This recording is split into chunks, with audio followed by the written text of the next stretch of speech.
Test. Test. Okay.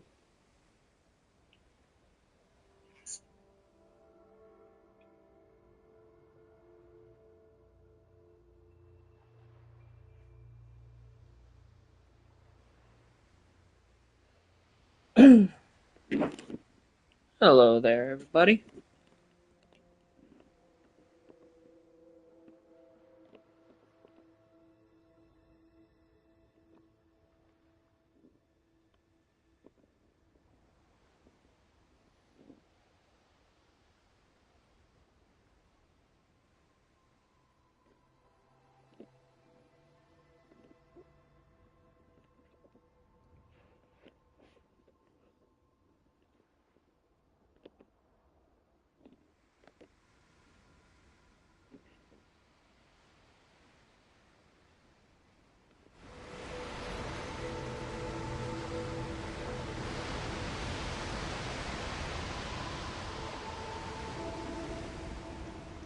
Okay.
Hello and welcome. Oh, hey, Hollow. So far, you're the only person in here.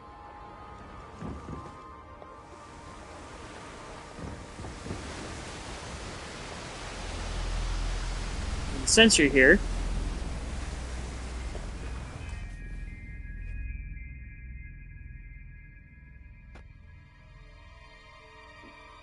hold up.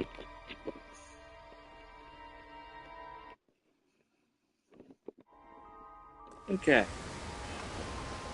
Here is that beautiful ship that I showed you pictures of last night. I am very impressed with what you gave us as far as the ships available. Hello and welcome.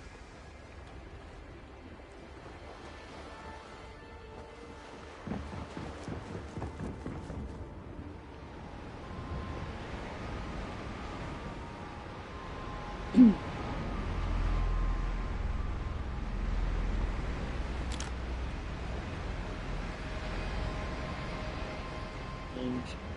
as you can see, I did get it working. Excuse me? Yes?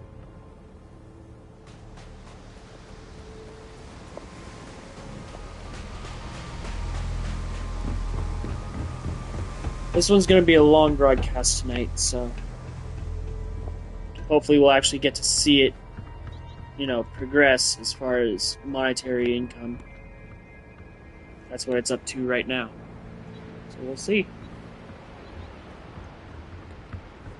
Yes. What?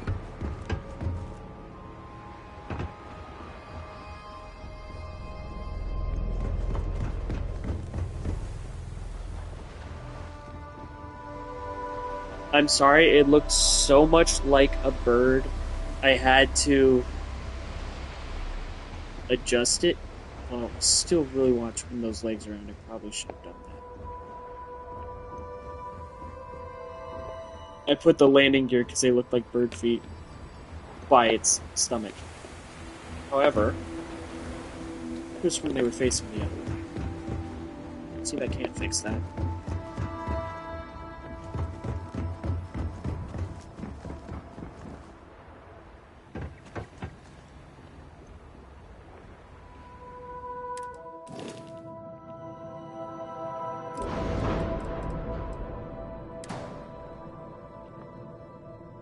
I can't flip it. Oh.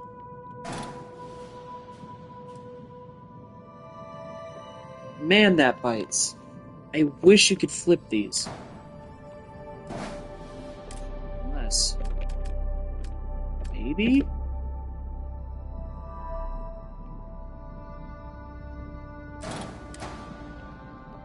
Nope. Man, that blows.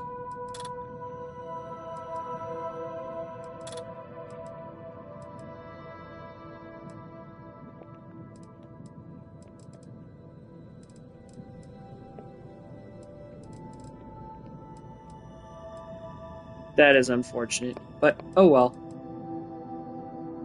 I think the idea is there.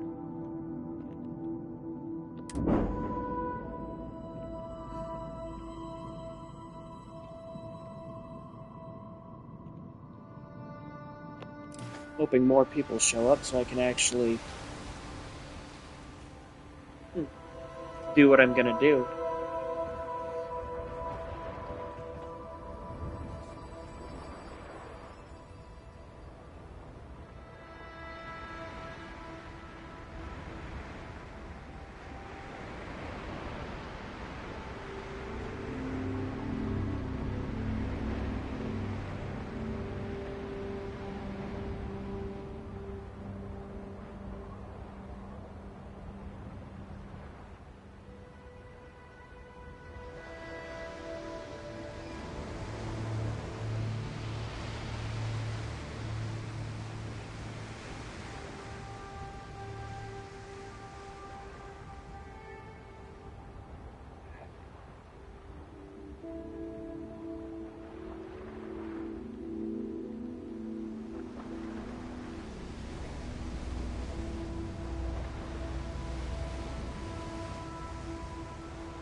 Yeah, I bet there are mods like that out there. The only issue is, I think they might not be available on PlayStation yet. So for the time being, I guess that's okay.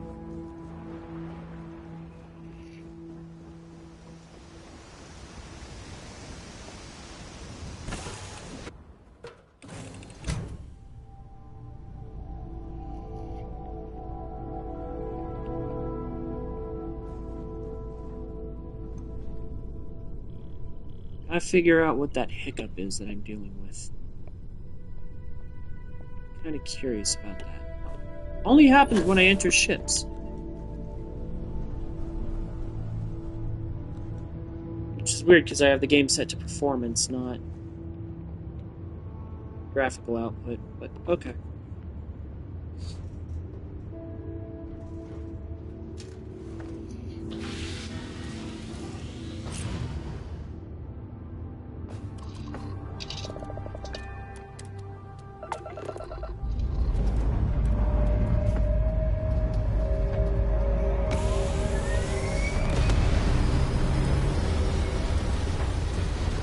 I will say, the way this looks when it flies is beautiful to me.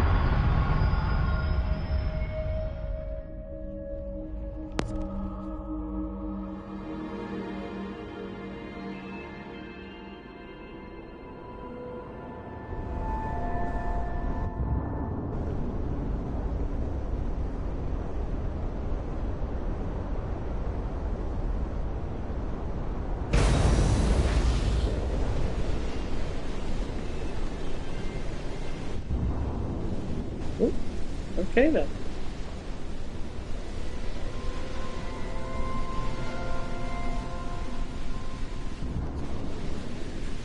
Alright, well, I guess I'll just get on to the point of this,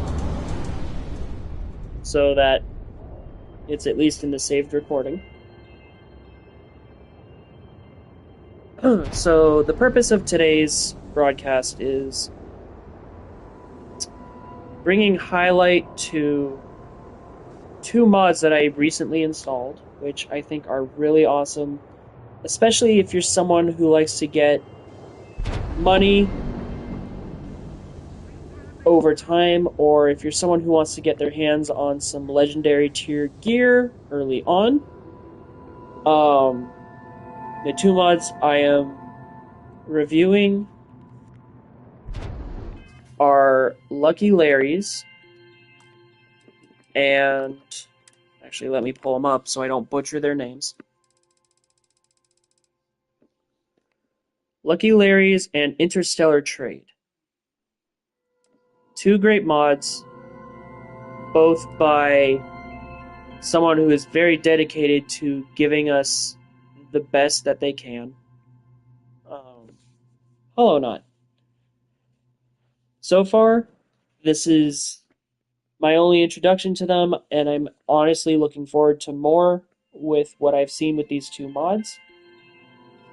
Lucky Larry's is a mod that gives you a kiosk, a golden kiosk, so it's very niche.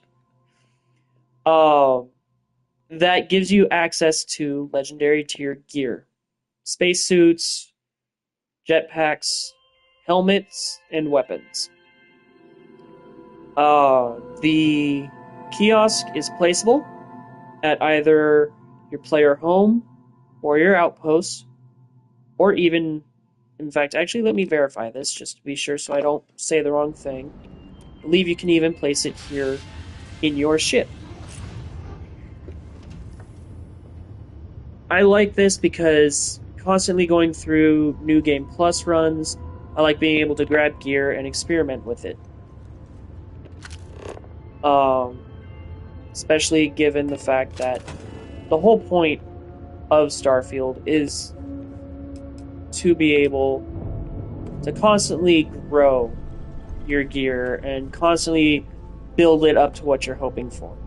So this is the kiosk. You have two variants. You have the terminal and you have the actual kiosk. I like the terminal because it's gold, but I like the kiosk too for when I'm on planet because it kind of feels homey and, well, earthly, you know? We go through this game exploring outer space and we never ever try to touch base with our earthly roots. So for the sake of it, I'll place this one just so you can get a taste for what it does. So when you have the kiosk or terminal placed, what you're going to want to do is go up to it. Of course, like any kiosk or terminal. You interact with it and it brings up a shop menu. As you can see, it's got anything from blue to gold to purple in gear tier. And yes, they are vanilla weapons and armors, but I mean, I can't complain with that, especially given the fact that we have the ability to modify this stuff ourselves and give it new bonuses. New traits, I should say. So, yeah, you have ample ability to pick out your weapon style and buff it up however you like. Personally, I'm not sure about what the actual costs of these weapons would be.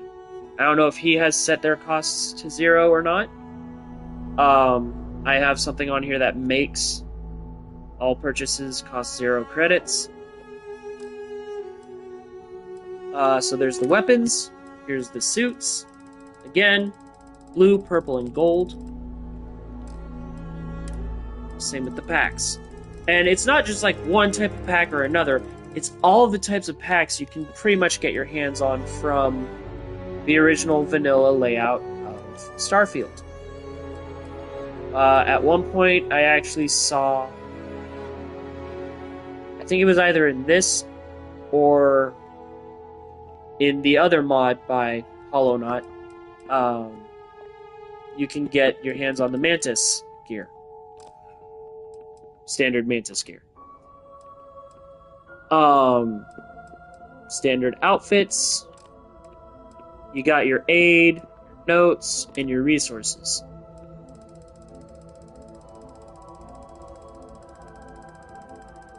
I'm gonna double check this. Yep. In all of Holonauts... Oh. Well, there you go. There's an answer. So it sounds like they would be the generated credit value of the game base. The other cool thing about this is if you're someone who's constantly hurting for X-Tech, it is available in this kiosk, and I believe it's also available in the trades variants. On top of that, checking here to see if it's in this one. Yep, here you go. We also get our schematics for the gear for our ships that was added through Free Lanes and or Terran Armada. So you got your, let's go to the top here, your advanced ship scrap unit, your anti-targeting system, your buoyant insulators, your EM pulse shielding, evasive stealth drive, extended comm array, micro reactor, repair system override, shield refractor unit. So you have all access to all those essentially from the moment you are able to place the console or kiosk. So that's very useful. You know, when I first started playing this game through PS5, knowing that I would need X-Tech, for me it was kind of a struggle to constantly go for it, especially given the fact that X-Tech is constantly used for modifying your weapons or your gear. So I like that. You know, I like having that readily available. The other mod that I would like to touch on by Holonauts is the trades system that he has through his mod. Whoops. Let me pull up its name again, because I'm still trying to memorize it. Interstellar Trade. So, the unique thing about Interstellar Trade is it puts in 2 POIs, which I will fly to here shortly to show off. But it also adds in the ability to add new kiosks to your outposts. And the point of these kiosks is to generate passive income, but also kind of make your outposts feel a little more alive, you know? One thing that turned me off from building outposts is the fact that they're just so dead, so plain. But once I saw that this adds livelihood to it, I was like, you know what? Let's give it a shot. It took me a while to get it downloaded because I wanted to cover crash issues that I was dealing with, and so far I seem to have figured those out. So, let's go ahead and take a look. The way I have them placed is a little sporadic at the moment, just because I mainly just wanted to show them off.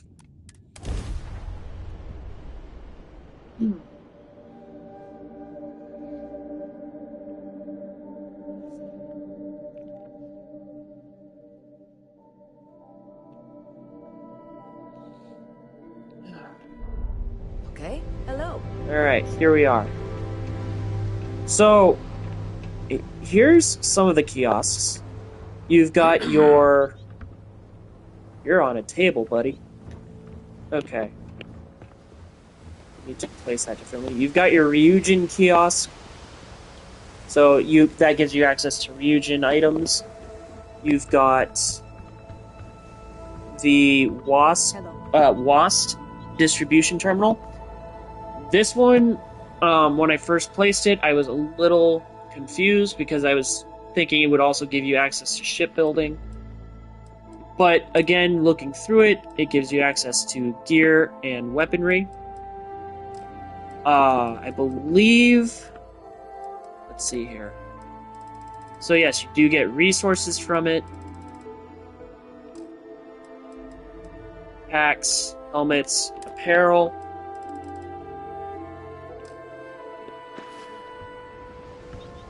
You get your sneaky link terminal.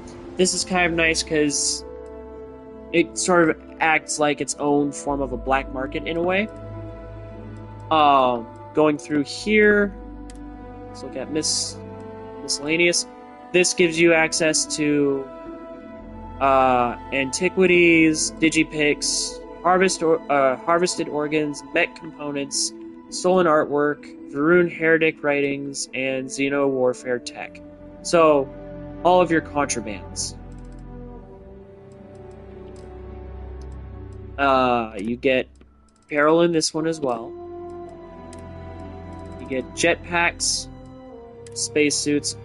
Essentially, the shop layouts are all going to be relatively the same in the fact that they offer gear, weapons, miscellaneous items, aid, resources, depending on which kiosk you go for resources. You got your orbital apparel terminal. This one's all about apparel. So just clothing for underneath your spacesuit. And from what I can see in it, it gives you access to all of the clothing you would find in the vanilla game. Really cool if you're someone who likes to style yourself for what you're doing. Something I like to do is actually style myself as vividly as possible. Hey. I've got a few more down here. So this one is your salvage bay, which I haven't explored it yet. But again, it's got your apparels, weapon, ammo, aid, resources. So let's go through resources again. So yeah, it's just another way for you to get your hands on resources. Miscellaneous, so circuit boards going all the way down. Digipicks. Little knickknacks here and there. But really the main point to this mod is to just bring livelihood to your outposts, like I said, and bring you passive income. Orphaned Ores kiosk. So it's going to sell you cutters. It's going to sell you what would be the equivalent of mining gear.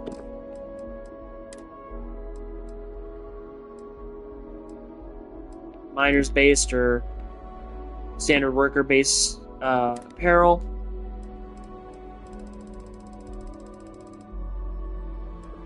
Mining based resources. You've got reserves. So from what I can tell, this one is... Okay, yeah, so it's apparel. Weapons. Ooh. I was not expecting that to be in there, but cool. Ammo, aid. You've got your Reliant mobile kiosk. This pretty much just gives you access to aid products. And it looks like... Yep. So, hospital apparel. Cool, I like that. That's actually neat. They seem to provide you with apparel that's specifically toned to what the kiosk is. Arlo's armaments. Let's look at this one. So, weapons. Got a couple purples, a blue, or a purple, a gold, and a blue in there. Base tier. We've got spacesuits. Packs. helmets, throwables, more apparel, the resources tab, which this one's minute. Excuse me. Exotic topics kiosk. Let's go under miscellaneous. So again, knickknacks, notes. So this, from what I can tell, this gives books and what looks like routes. I have not actually investigated that yet. So books and a notepad gives you more aid-based items, which in this case is Terror Brew.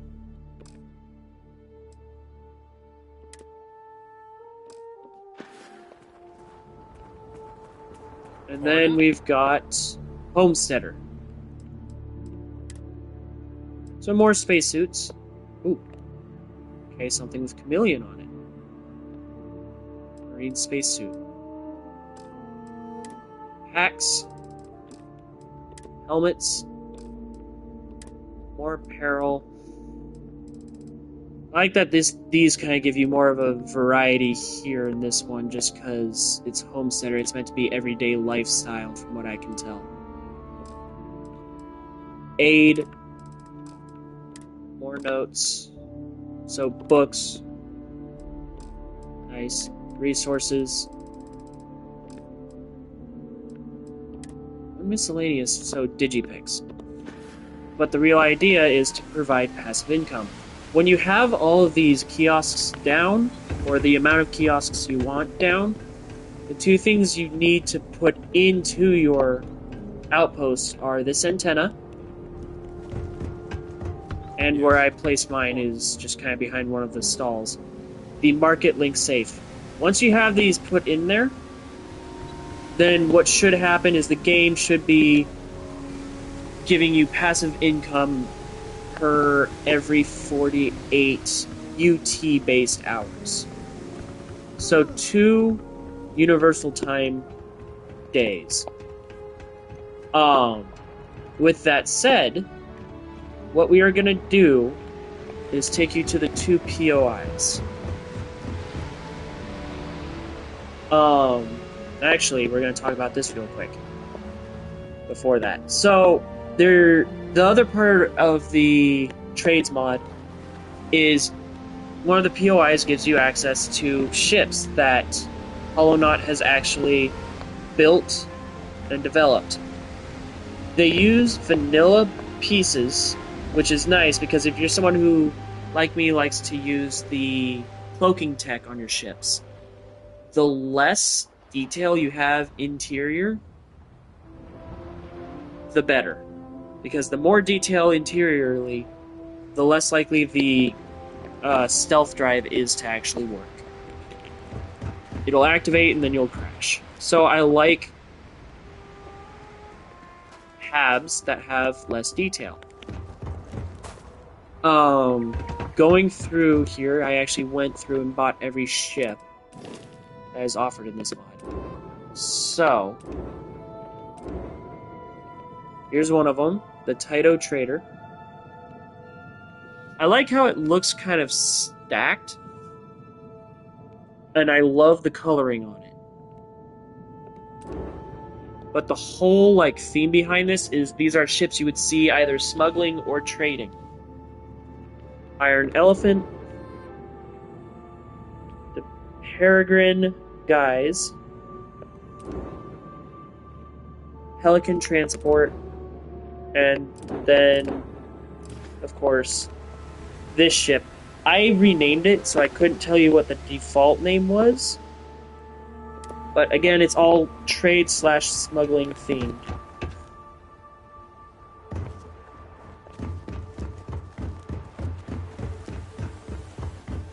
I call this one the Varun Sev Hawk, just because it very much looks like a bird. Which is so cool to me. Alright, let's go into our cockpit here.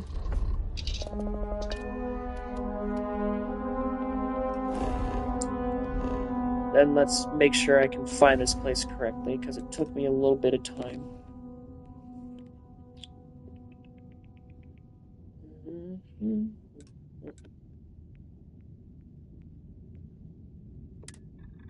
Zai Opiuchi. I'm trying to remember here. I think it was. Whoops.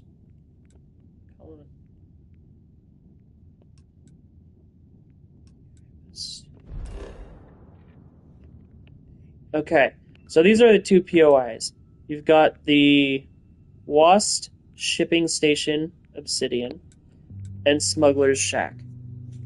So the Smuggler's Shack is home to your sneaky link. Every time I say that, I laugh.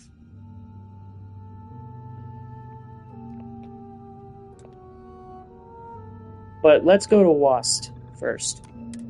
So Wast is where you will go and find the ships that I just previously showed you. But also something that's kind of cool. And I think it says this in the mod description, but I'm not fully sure. I'd have to go back and read it. Got anything you need to offload? You can actually get right here for you. A home.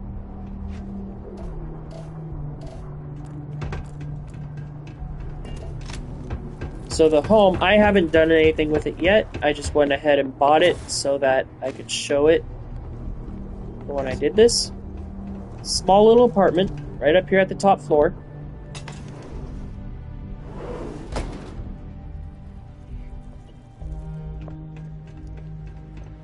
So it comes with a kitchen, bathroom. You've got your toilet, your shower, your sink. Wait a minute, no, that's sink closed door. You've got what could be your bedroom or a place for you to work, and then you've got your open floor. I like stuff like this just because you can make it feel any way you want.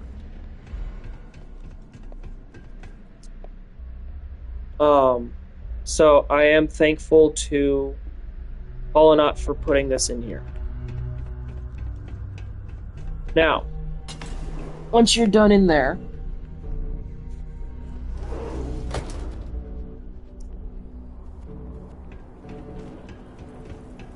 leave.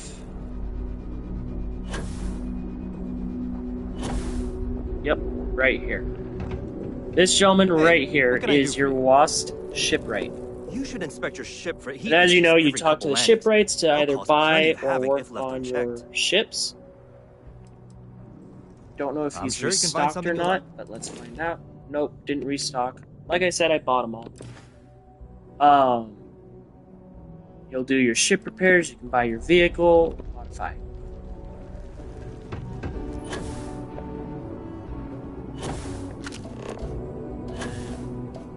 Let's see here.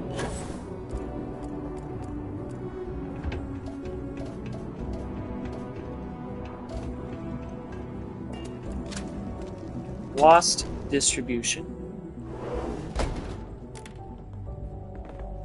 Howdy. Huh.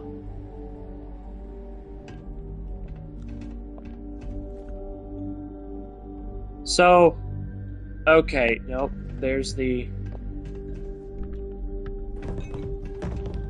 Holonauts, are you still in here at all?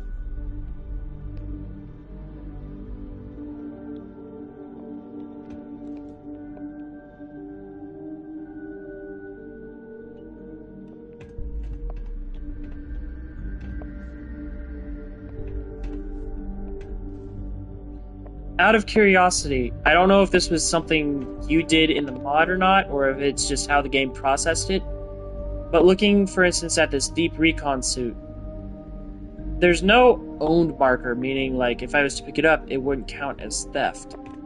But you walk over here, Navigator and Deimos are all marked for what would be considered theft. Was that intentional, or was that just the way the game presented it?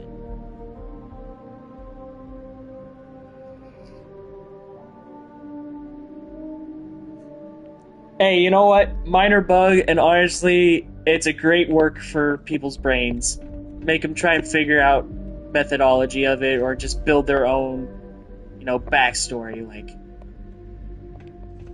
honestly, I like that little bug there. That's kind of funny. Pardon? Alright, Yes? What? so Here's what I've got in talking to stock. this person. Let's see here. Alright, so this pretty much reflects what the kiosk reflected.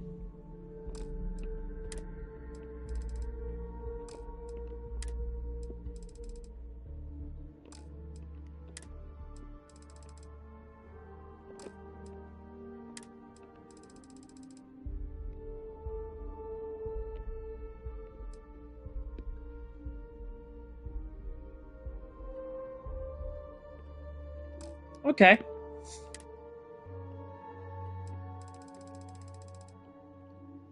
Zero-G gimbals. So, out of curiosity, the X-Tech, is that something that would be, or that should be available in these sellers' inventories? Or is that something that only Lucky Larry's offers? Because I'm not sure if I got that wrong or not.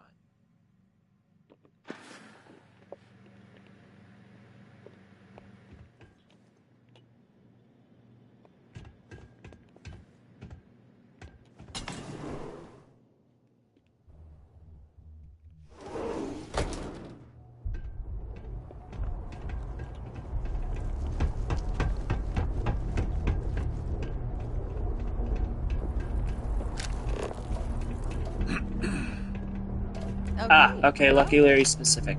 Alright, so I did get that one wrong. But the nice thing is, Lucky Larry's refreshes every 48 hours as well. So you will have ample amounts of X-Tech just sitting there waiting for you. Alright, so here we have reserves. And in here you've got your self-serve bounty clearance and your mission board. And if I'm correct, yep, you get your specialists for outposts, ships, you name it. They should pretty much all be available here. Ballistic.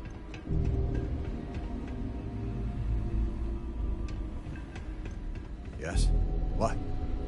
Outpost management. Payload. Howdy. Excuse me. And again, show me what's on the menu. All right. Here's what I've got. His inventory will reflect the kiosk inventory.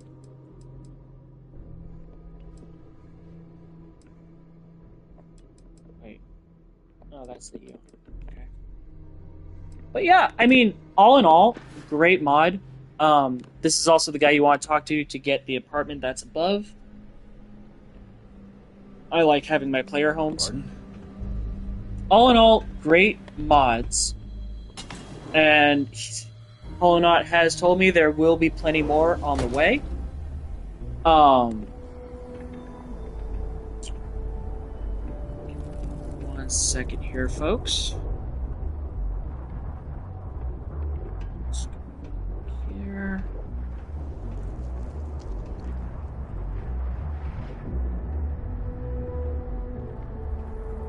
Give me one moment.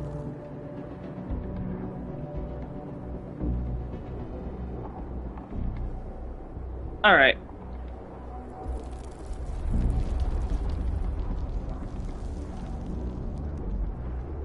So earlier you told me to bring up, or touch up on the fact that. Okay, I'm going to actually assume this is for the trades mod. So there's apparently 2 deep storage containers in our decorations tabs. Okay, yeah, and the ship schematics, which I did touch, and the X-Tech. I have not actually looked at the deep storage containers, so I'm gonna look at that real quick. The action figures. I haven't figured out where those are buyable or lootable at yet. For your mods. Which, actually, that one I would be interested to know, because I do have a storage unit for them. But let's go look at the storage containers themselves. See if I can pull those up.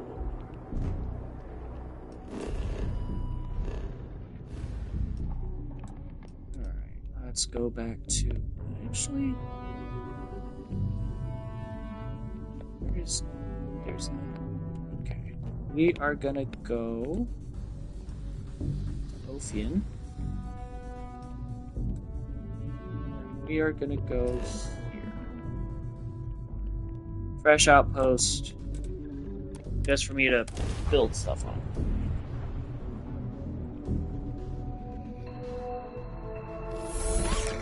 So the action figures, are those from a specific kiosk? Or was that Lucky Larry as well? Let's see. Extractor.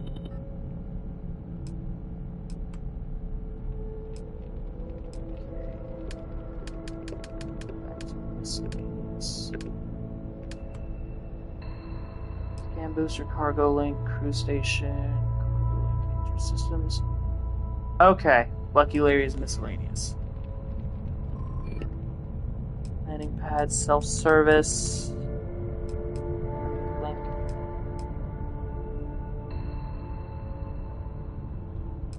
Not sure if I have something causing a collision here. Let's see.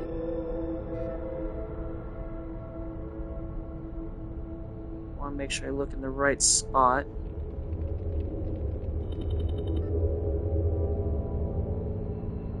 Oh, decorations tab, not miscellaneous tab. Whoops. Here's crafting defenses.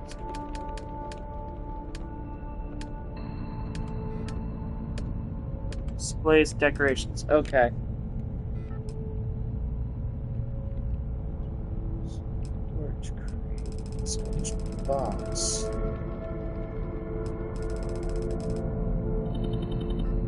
Ah, here we go. Small storage, so deep storage. Okay. Bottomless storage container for holding all of your burdens. Okay, so if I'm correct...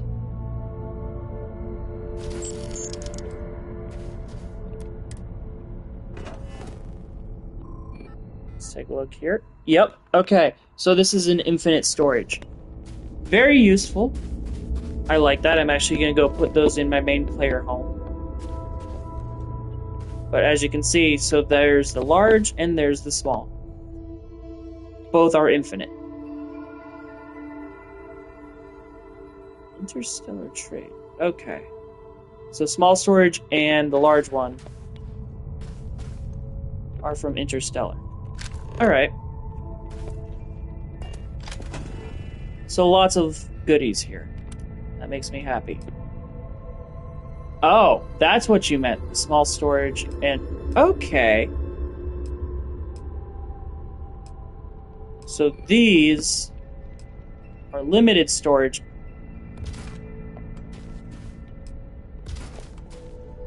But I like that because it doesn't just add functionality, it also kind of adds aesthetic.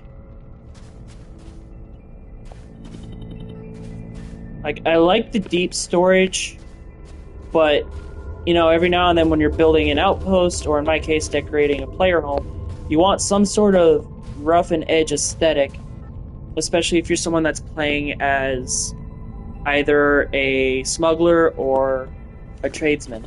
So this definitely adds that aesthetic. Very nice. I like that.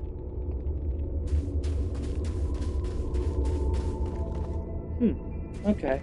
Also, something I did not mention, which I should have.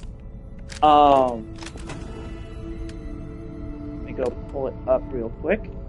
So, with the interstellar trade, you can see there actually is a WASP ship builder landing pad.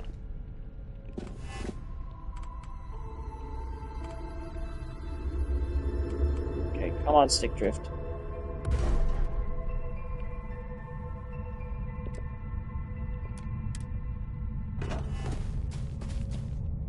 Oh my.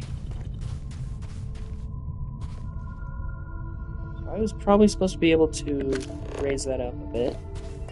So let's see if I can't. Grab.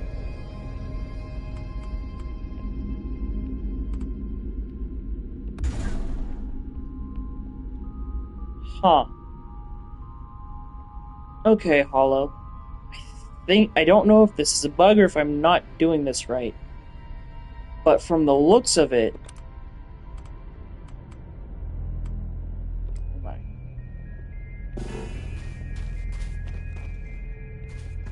Am I supposed to be able to raise this up? Because it looks like it's digging into the ground here.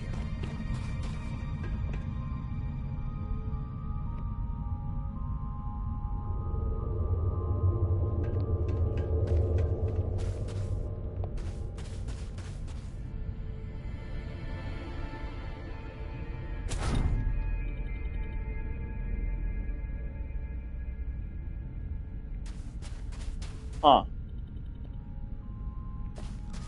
Okay.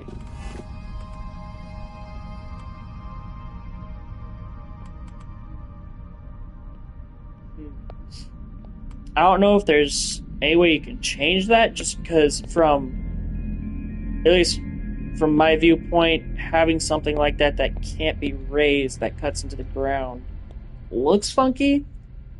But again, it's also... I mean,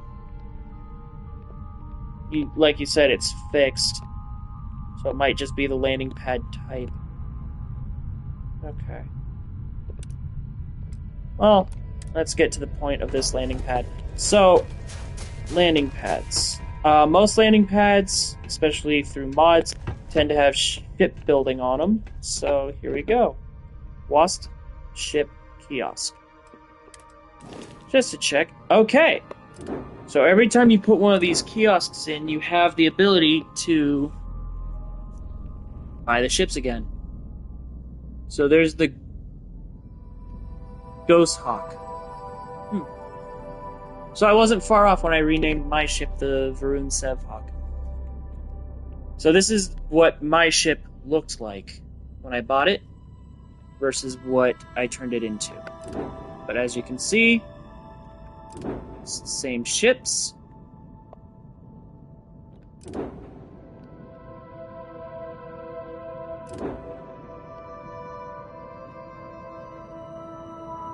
I still love the coloring on them. I really do.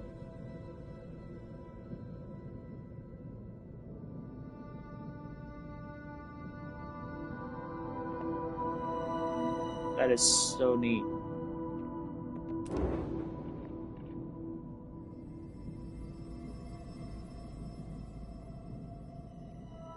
Lovely.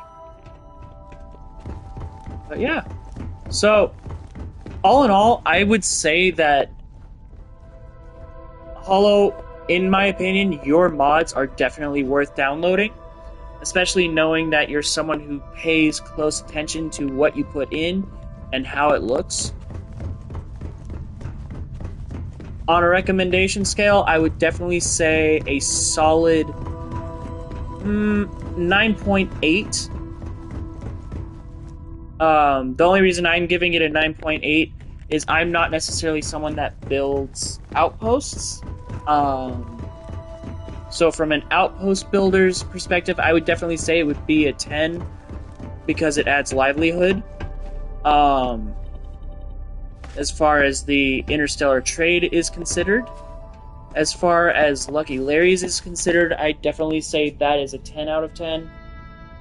Just because, like I mentioned earlier, when it comes to getting X-Tech, the fact that the vanilla game has it as such a rare resource to find is already annoying enough. But the fact that you start, a new game plus, you're like, oh, I kind of wish my weapons were more buffed for this run-through because the enemies are now slightly stronger. So the fact that you now have a way to make X-Tech readily available every 48 hours is definitely a 10 out of 10 for me. And the fact that pretty much that just means you have a vendor anywhere you place an outpost or any place that you make into your home. So yeah, 10 out of 10 for Lucky Larry's, 9.8 out of 10 for Interstellar Trade. I'm sure that my view of Interstellar Trade will change over time, but for anyone out there looking for mods that fit kind of a niche of idea that you are looking for, give them a shot.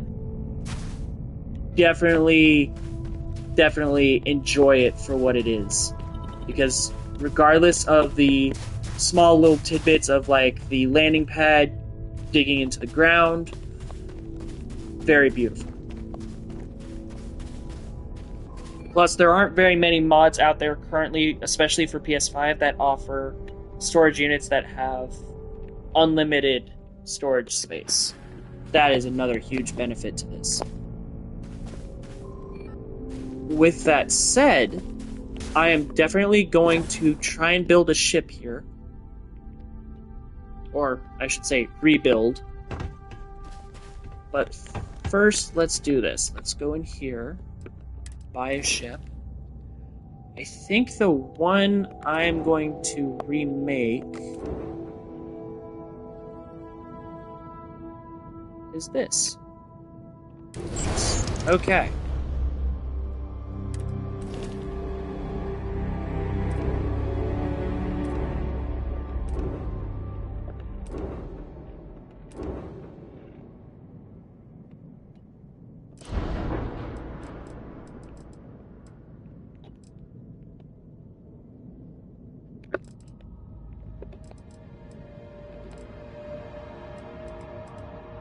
Let's see. First thing I always go for when trying to remake a ship or modify its look is I go for the weapons.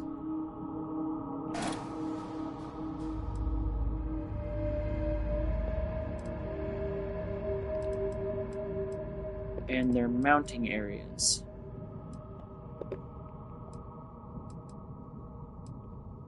I think that's all of them? Oh, no, there's that one. So once I get those out of the way,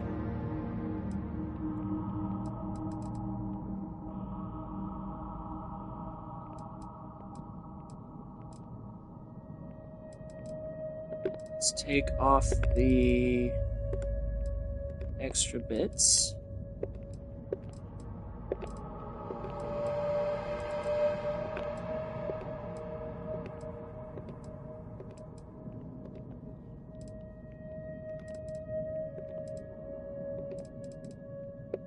Get it right down to the nitty-gritty. This here. So when I try and rebuild ships, especially ships that someone's put a lot of effort into making look nice, I try to keep it as close to its general look as possible. Actually, let's put that back in. Primarily because I don't want to deteriorate their work or demolish it. I want it to still reflect the hard work that they put into it, but also reflect a bit of my own edge as well.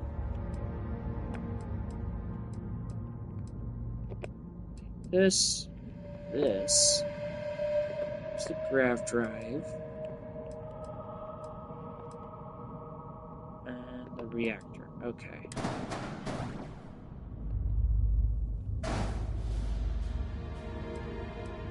Any other little bits? Nope. Okay. Now the fun begins.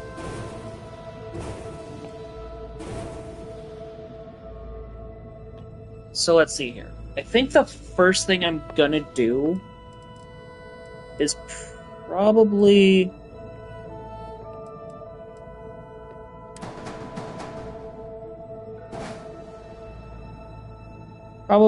the reactor.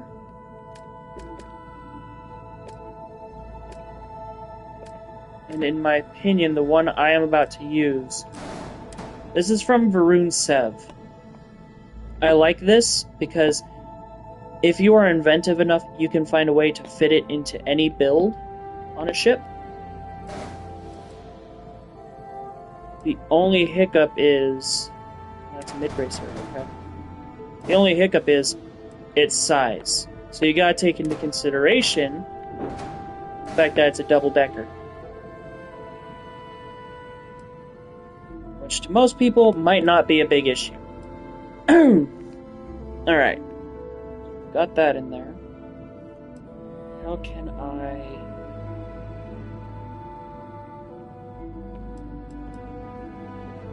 Alright, let's do this first. The reason I like this is because, for instance, this is the reactor. Slides into there. And we've got the grav drive, which slides into there. So you essentially have your grav drive and reactor as an all-in-one.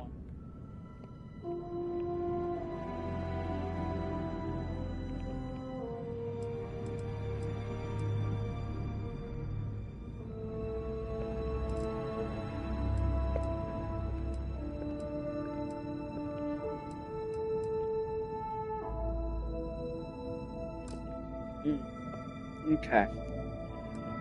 And then I'm gonna switch out the bay.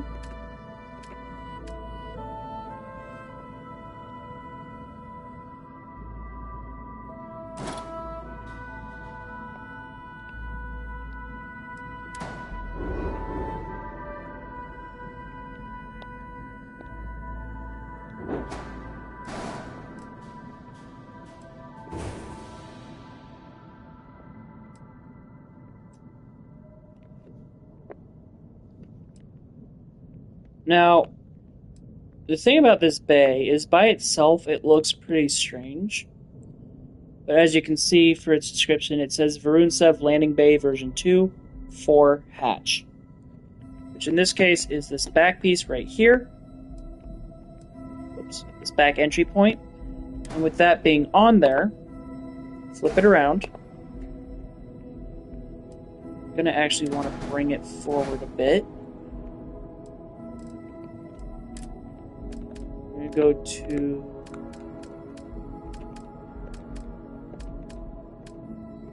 cockpit, and we want the Varunsev Hydra.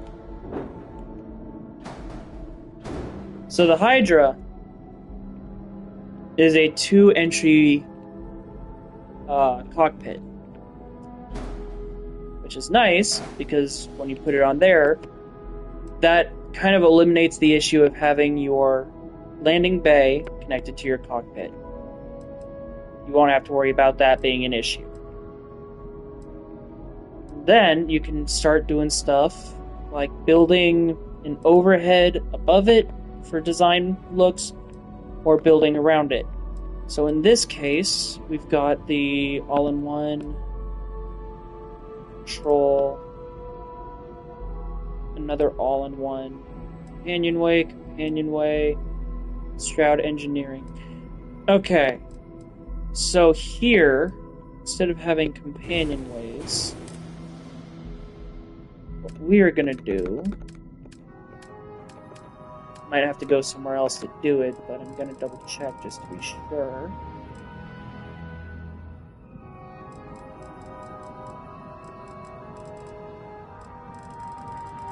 I'm gonna have to go somewhere else. Okay, so I will fix that over at New Atlantis. Let's get back to this. This is gonna be definitely a test for me. Thinking...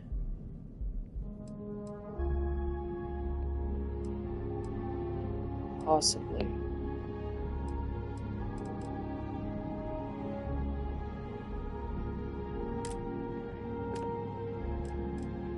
We're gonna go with...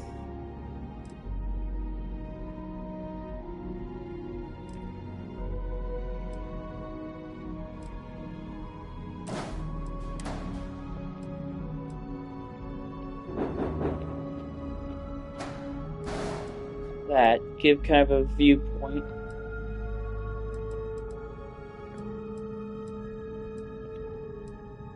actually...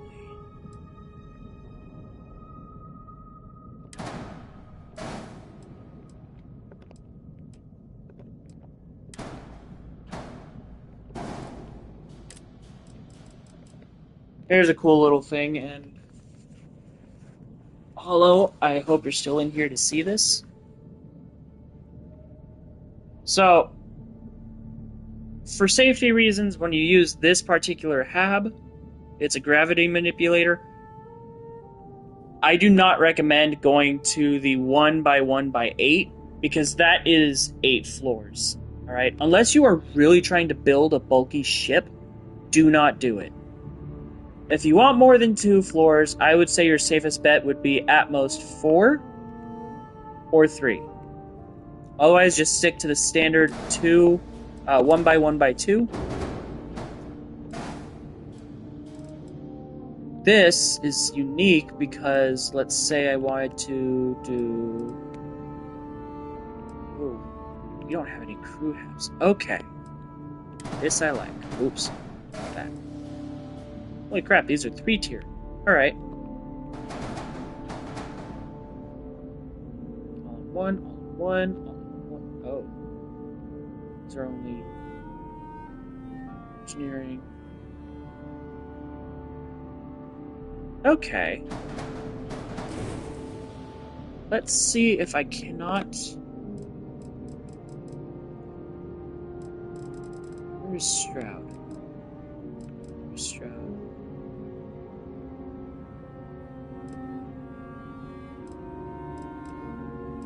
Okay.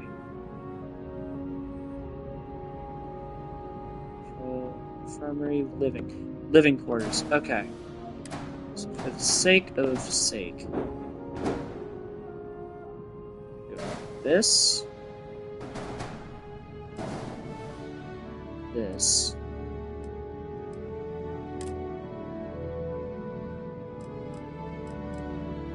We're gonna go with captain's quarters.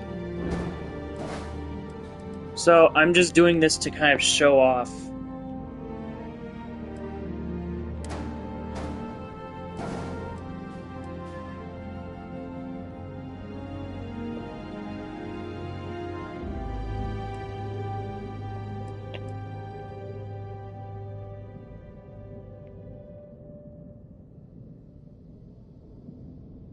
Ah, yes. So,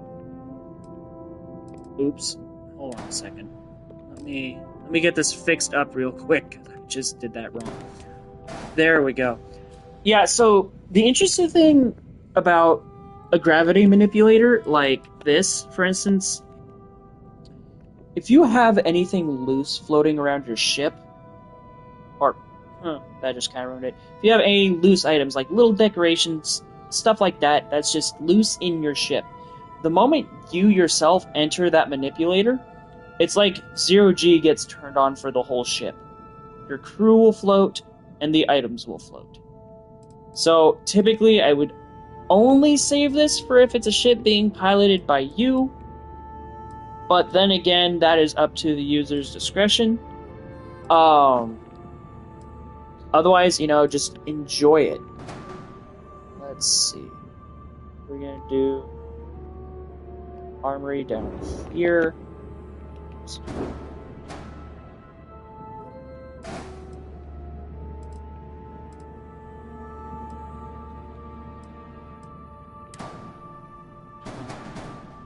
This. Put that there just so I have access to it. And then for gear, I like to use the Avon Tech. Primarily because if you are someone who likes merging, there, there, here,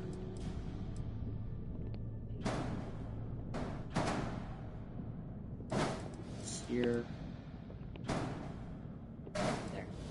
If you're someone who likes to merge, using these with mid bracers is nice.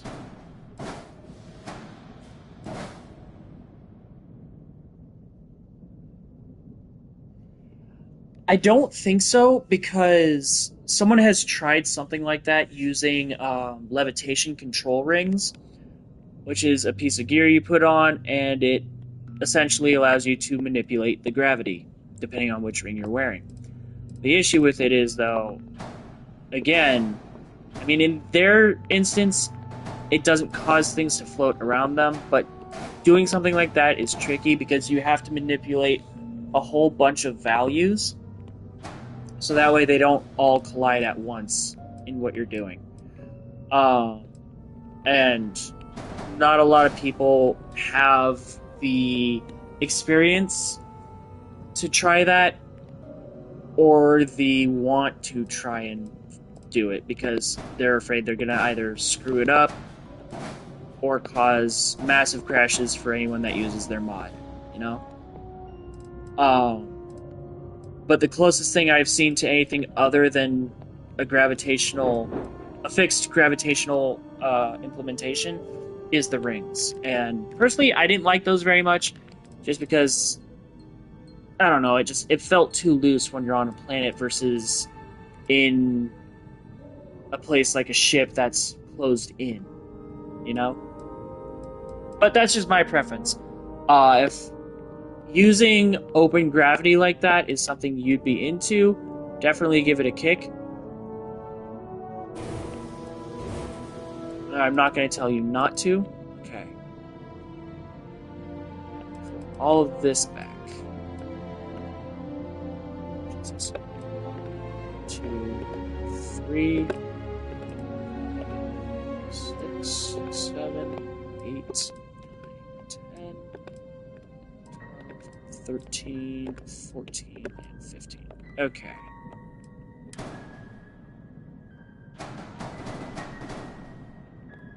Ooh. Alright. Hold on a second. Yep. Alright. So we're actually going to move this out here.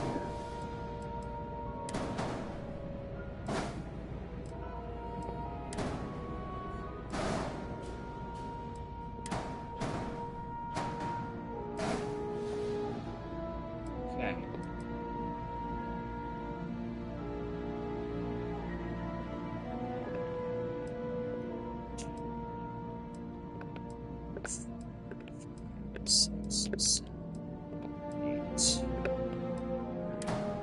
Let's try this one more time.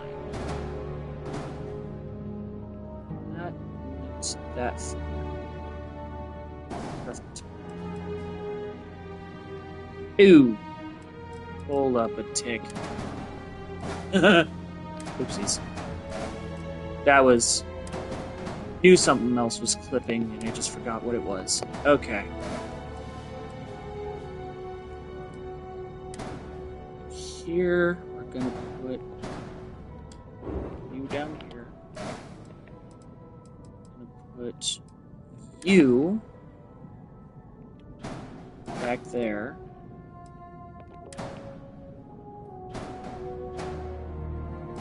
There. Cargo will go here. Here. So in a second here, Hollow, you will get to see the gravitational field. Oops. Goes there.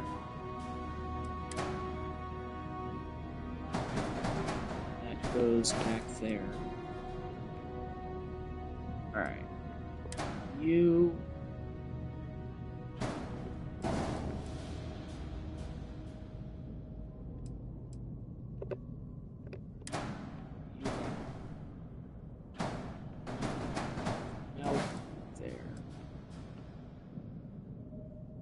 Let's be able to be duplicated. Yes, okay, perfect.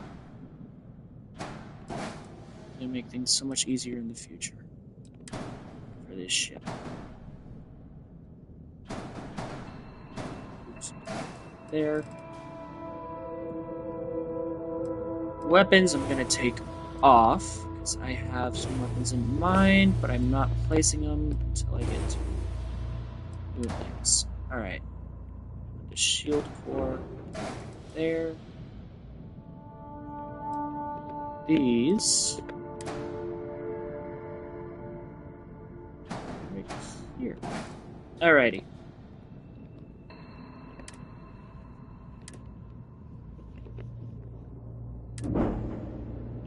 Set this home ship.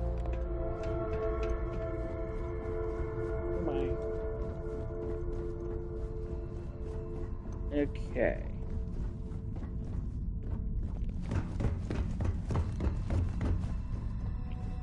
Okay, see, that's beautiful. So there's the reactor and the grav drive. The fact that I can just...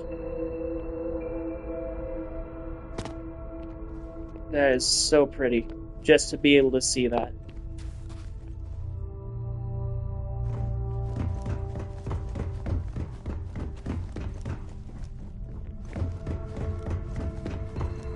Okay. Let's see. Yep, there's my entry point. Board. Alright, so as you can see, that's the landing bay. But then you walk up, now you're already in your cockpit. Very cool, very sleek. You walk up this way.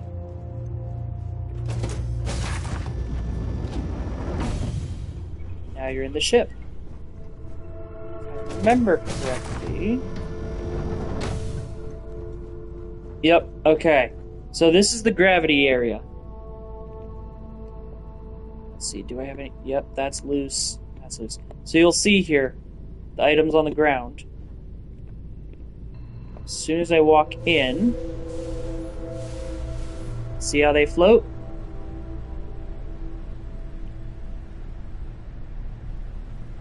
So using this is beautiful, but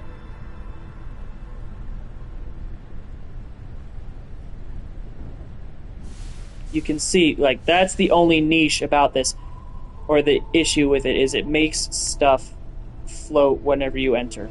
And that's just ship-wide. That's not just what's in front of you. Let's see if there's... Oh, and as you can see, yep, access to other floors.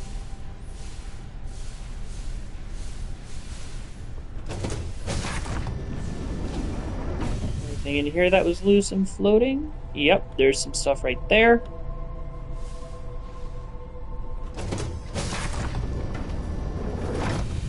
Nothing loose in there, which makes me happy.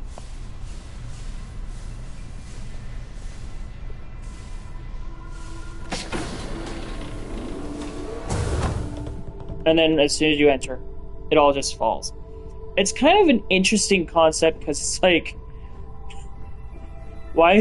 why would you be okay with stuff floating? But then when you come in here, it's kind of comedic, because then it all just drops. And you get back in, and it starts again. For me, like, I don't mind it. Some other people might, but yeah, the guy who made the mod, like, I love the work of it, but he definitely did right. In fact, actually, let me see if I can show you here. Whenever modders put themselves down for their work, it makes me so sad. It literally says here, my interiors are trash, my modules look like absolute garbage when mixed with any other brand. They are made to go together exclusively. The R&D grav drive and the R&D reactor core go into the R&D frame. I don't like when modders put themselves down, because it's like, dude, you actually went out of the way and made a beautiful contribution to an already amazing game. And quite honestly, if I was to talk to him and let him know my feelings about this mod particularly, I saw this mod previewed on someone else's channel on YouTube, and I fell in love with it instantly, regardless of the fact that it had that gravity bug, regardless of the fact that if you were to go into his habs, they are just plain and empty. They're not garbage, and they look great with other ships, as long as you know how to color correctly, you know? Beautiful pieces. Very beautiful. And here is the viewing room. This, in particular, is another one of my favorite pieces, because if you're ever just sitting in space in your ship, being able to just look out is amazing. You know, we have windows that we can put on, but they don't do it justice. This is beautiful. This makes me think of Subnautica in a way, where it has a full view window of what's going on around you.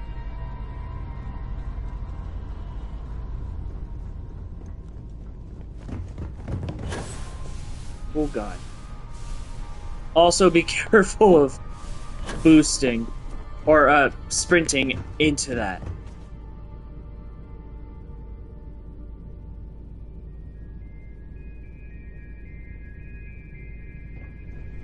Yeah, I've been thinking about doing that because I do have access to Nexus. I have an account.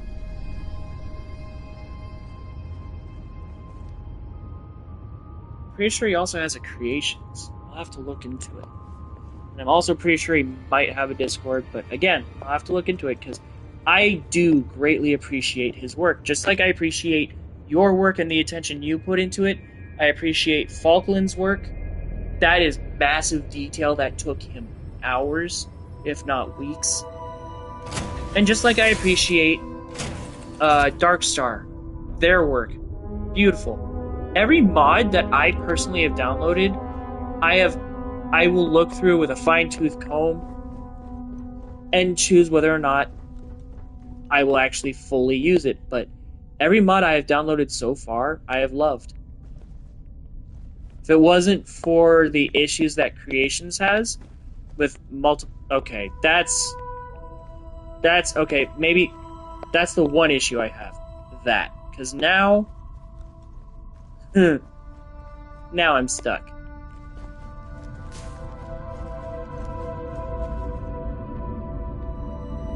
But as I was saying, if it wasn't for Creations limitations that it's putting in place, I would install every mod that I have downloaded thus far.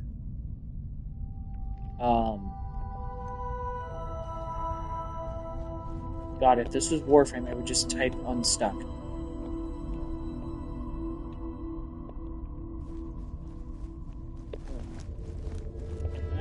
Nope. Alright, we are going to get out of this.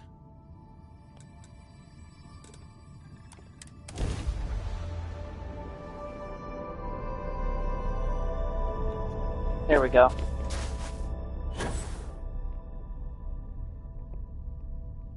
That was nutty.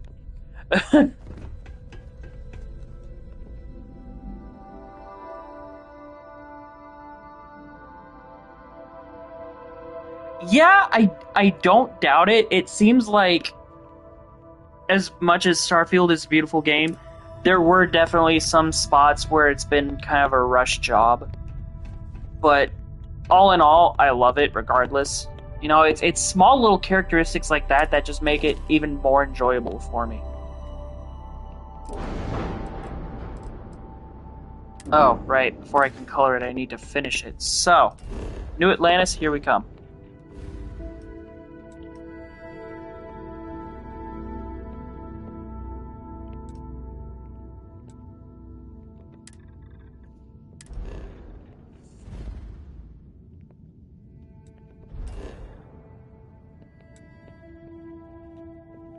Hello and welcome to everybody that's entered.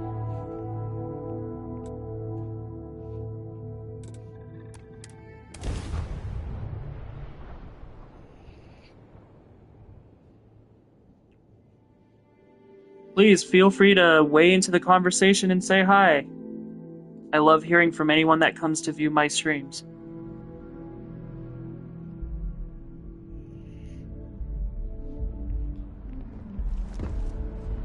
Over here. There's something we need to discuss. You know, you're annoying.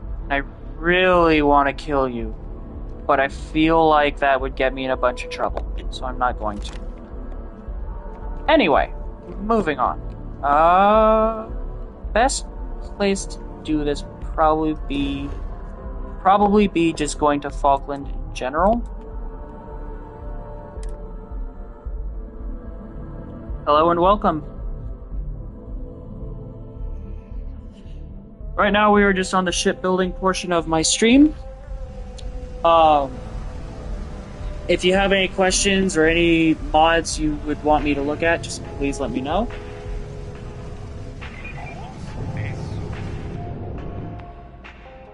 View and modify. So, Hollow, I'm not criticizing how you built these ships, because, again, they are freaking beautiful. Without a doubt, 100% beautiful. But for something like this, what I would do differently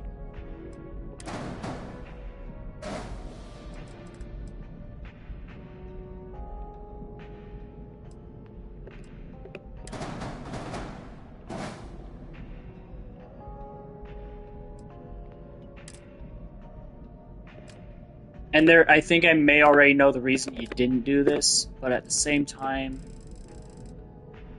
if you ever are curious about ideas for ships going forward that you make... Oh, I'm in the wrong tab. Connectors. The reason I say that is because it lowers the mass.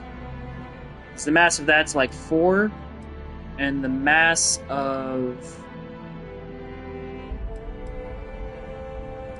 these is 5, so it lowers it by 1, but still. Again, completely up to you. You know, it's your ships, your designs, which I fully respect and love. But if I were you, I would have gone for something like that. Or if you were worried about there just being open space, I would go with something more like this. Though, for cross-sectioning, don't think... Hold on. Yeah, no. This one would not work, because that's more lengthwise than it is crosswise. Okay, so yeah, I definitely would say these, just because it adds that extra little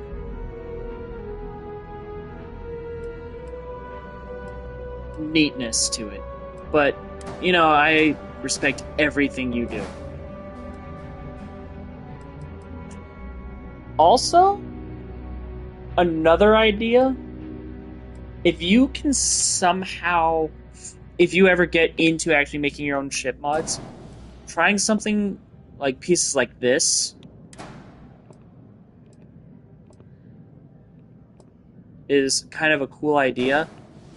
Just because I'm not sure if you've used Falkland's mod set yet, but see, that's mid. I'll just present it this way.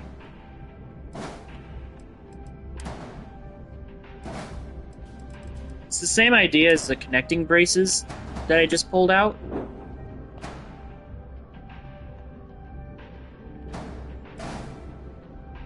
It connects either exteriorly here or interiorly in this joint. Even if you were to make like versions of this that are just like not as detailed but still visually on the exterior pleasant, it would be a huge jump just because I like these ones more because it gives you more room. But just because, like, generally, it gives you a wider berth for your build.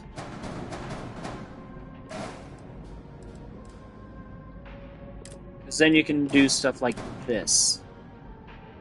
Let's see if I can pull this off the way I did before.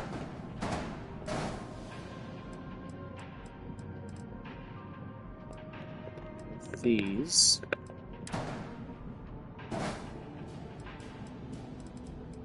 And again, this is if you were to ever make your own, like, ship piece mods.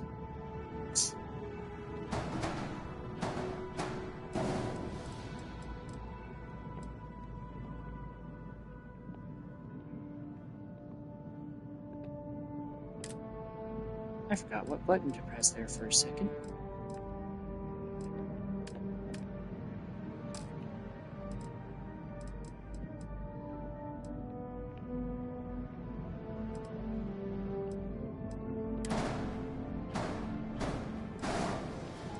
Just for shits and giggles, I'm going to place this stuff here.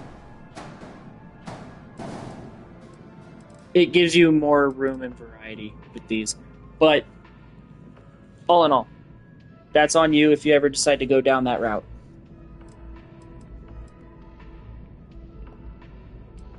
If you didn't, I don't blame you, because that can be hard to do. Especially because these pieces, from what I can tell, he literally made his own type of hab by doing that. Because these are not vanilla design habs at all, by any means.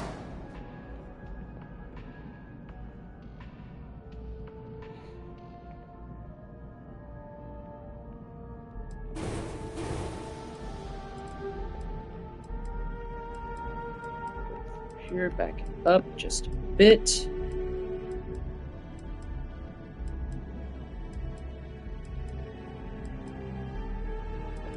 Actually, you know what? And quite honestly, like, with what, you've told me yourself about how you're trying to expand your bases a little here and there, I could see you honestly pulling off something like building your own specific habs. Like, even from just these vanilla designs that you've implemented, they are still beautiful beyond belief.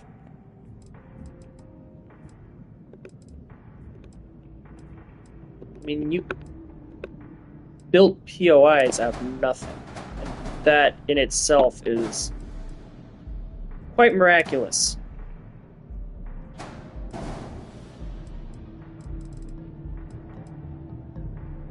I'm gonna pervert your style just a little bit here, because I kind of want you to see what could be. Here, remove that mid brace. Move that. And that. This.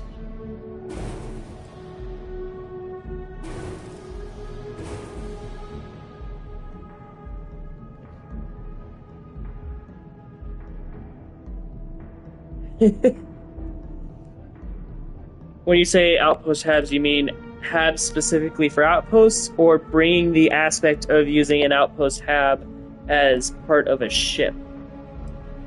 Because quite honestly, like, if you were to implement some form of a hab that you would use for outposting, but for ship interior, holy cow, would that be amazing to see.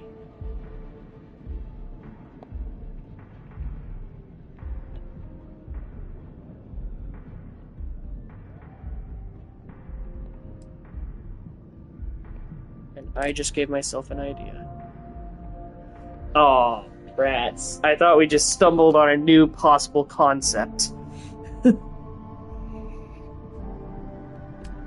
Oh well, food for thought for anybody that wants to be a mod developer. Definitely something to consider. Okay. This, that. So, here's another unique hab concept for you to see.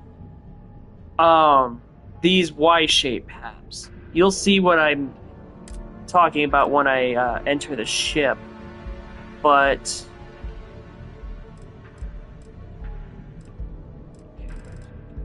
one by one. Let's do this just so I have the equipment box. Here, here.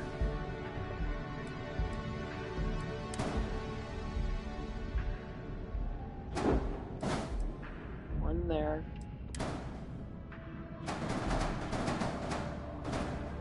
one there. Okay.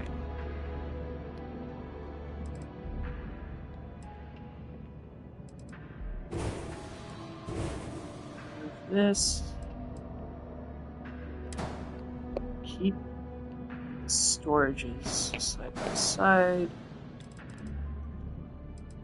Move that. Okay.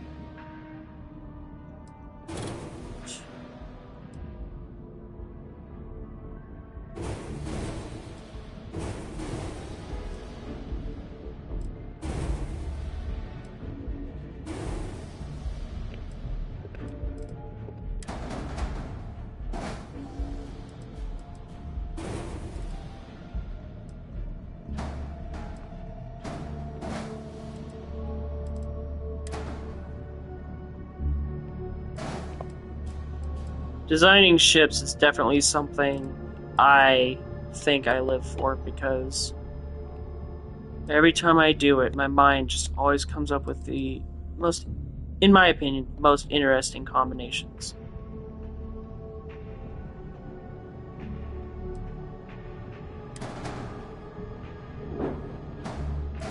Now that's going there. Just temporarily.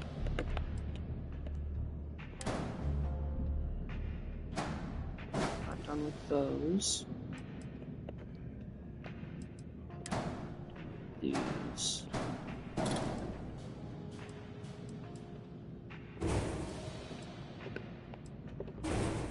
Those I'm done with. Yeah. This is gonna go back here. Okay. Alright. Now we need to go to engines. This.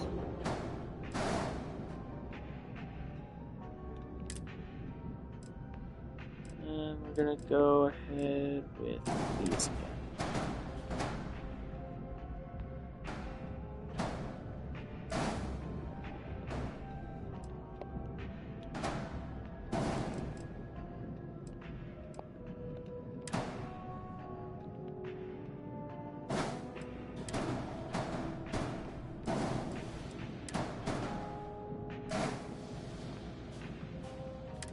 What am I missing? Ship does not have at least one fuel tank. Needs to be on outside edge. Ooh, buddy. Okay. Shit. Kinda regret doing that. But okay. Let's do. Let's go back to halves again. This is always the issue that I cost myself. You there. You still on. Damn, really?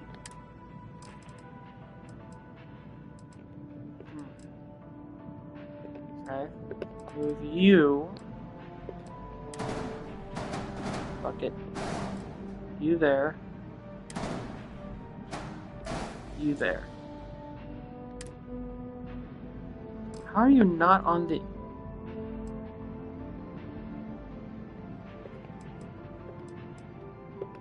See, this is the part that I run into issues with, is the docker.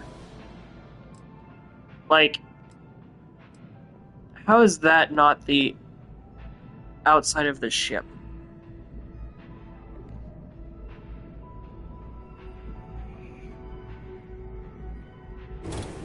I'm kind of curious. Is it because... height?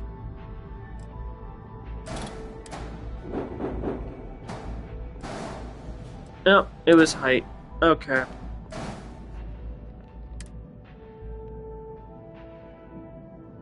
A few landing gears. God dang it. Alright, we're gonna grab you.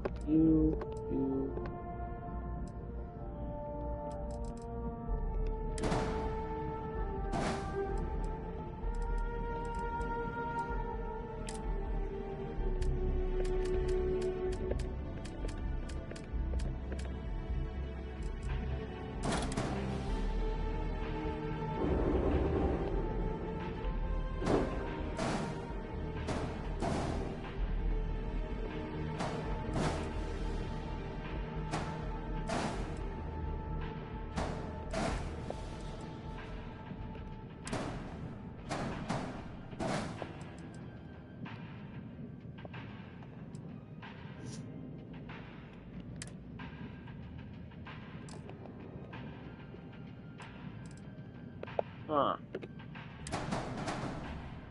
What isn't mother?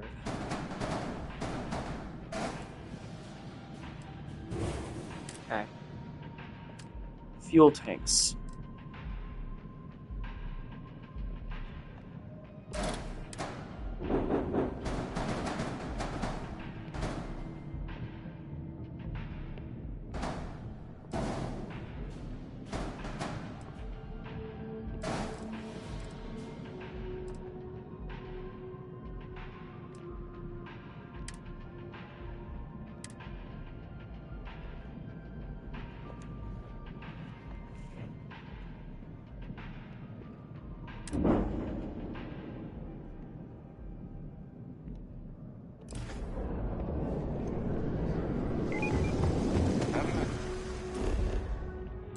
Now we're gonna go back to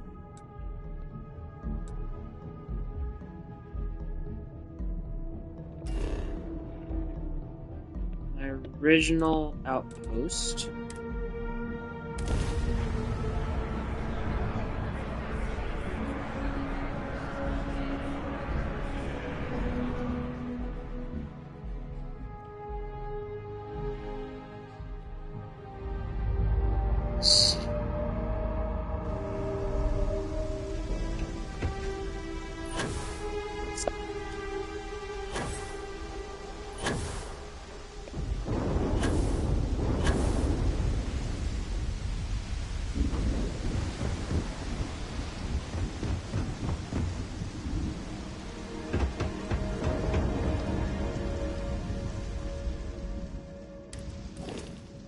All right.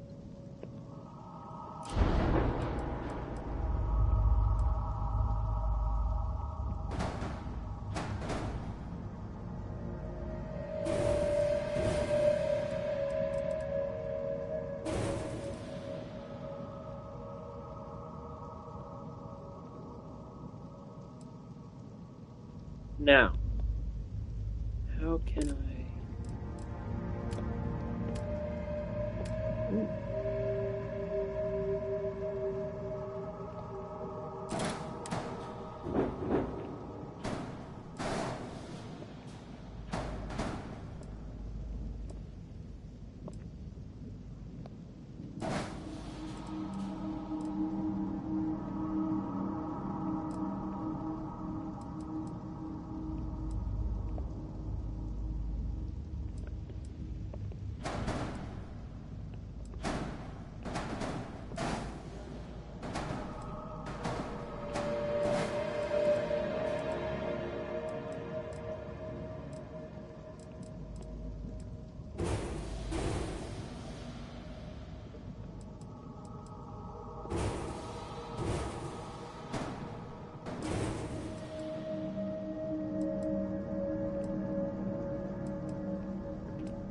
These in this way.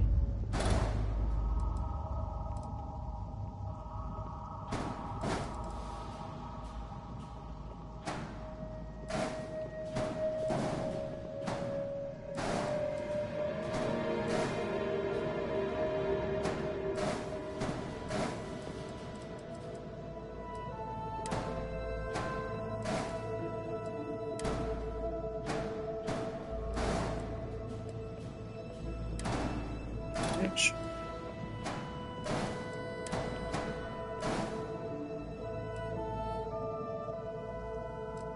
see, that's why I like clipping so much. You can hide the docking port just by clipping. Alright. So now that that looks a little more clean and finished in a way, let's get back to the decision at hand. So we want to go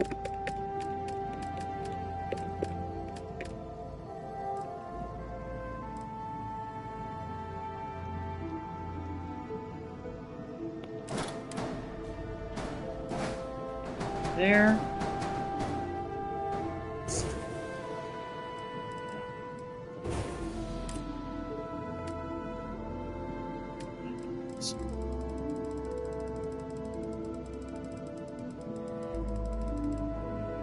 Damn it. Okay, I guess we'll use those for placeholders for now.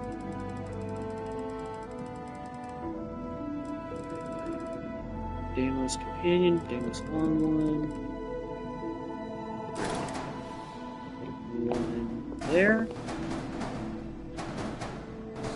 Here.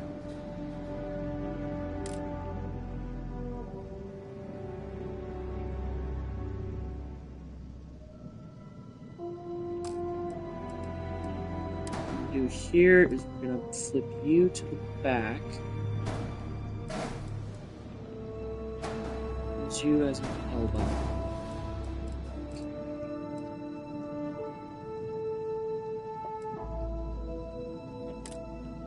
Go back to structure.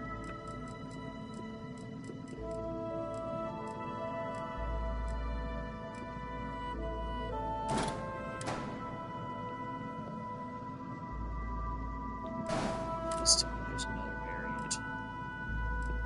Damn it. Isn't. Okay. That plan won't work.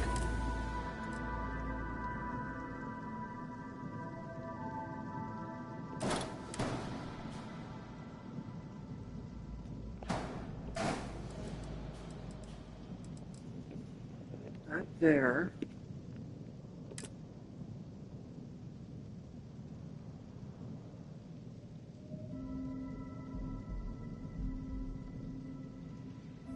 So are there any mods that are still going through QA that we should know about? If you're still in here, that is.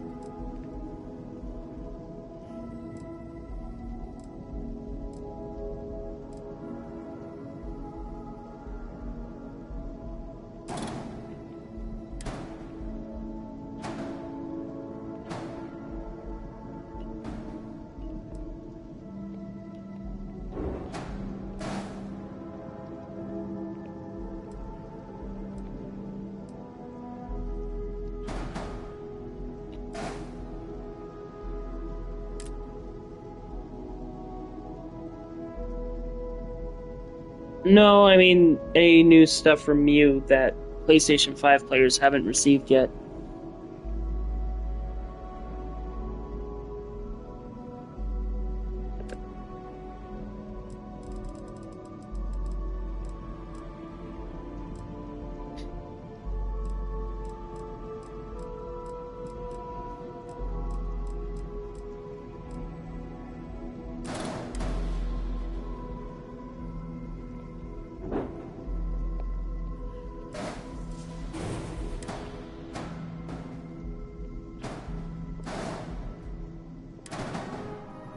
Oops.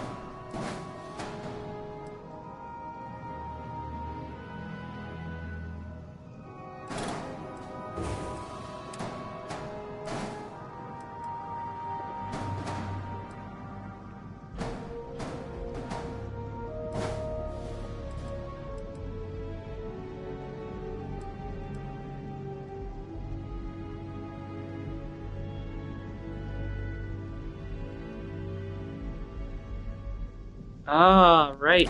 You know, that's actually another mod that I am going to be downloading. Because I believe that one is active currently, isn't it? Like, it's available?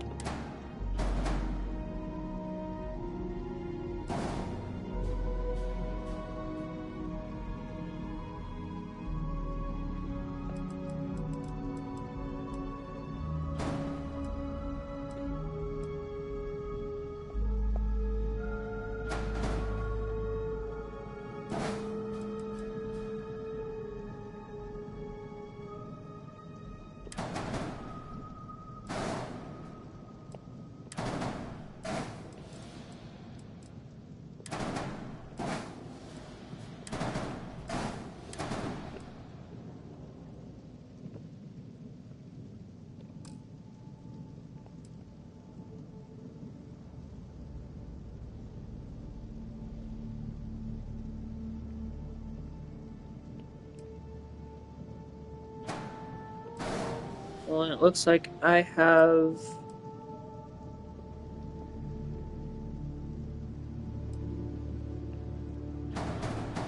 another mod I have to download.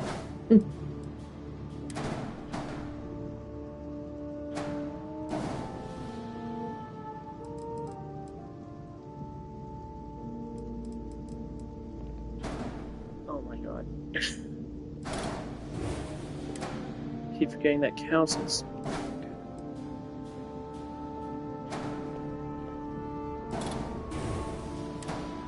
You know, it's useful when weapons transfer with their mounts, but at the same time it's annoying because then you're transferring, you know, too much.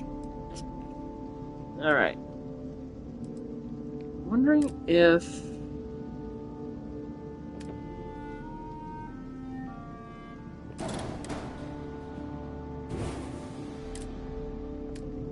There's actually a hat piece I've been...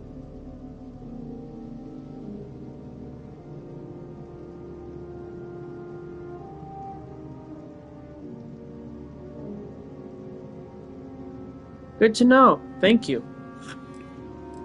I never would have actually thought about that. So thank you for that heads up.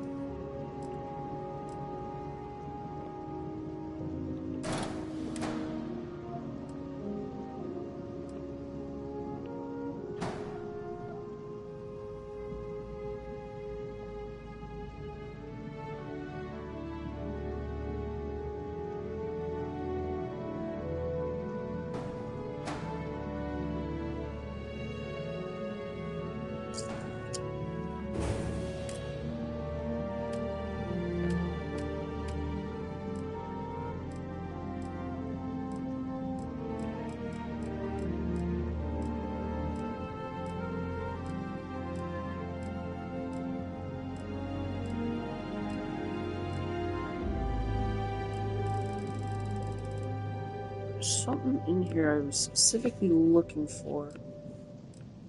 I guess what I thought existed didn't actually exist.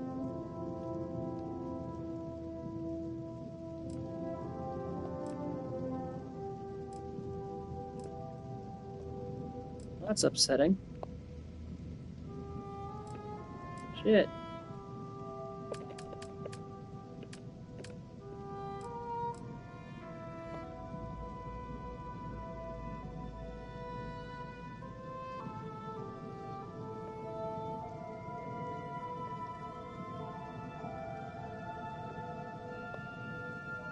Well, damn. Alright.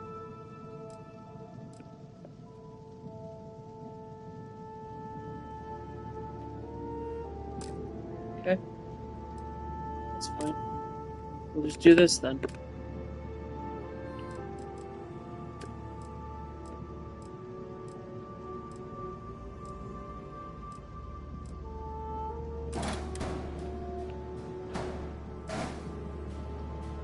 There. So that it caps. There. Okay.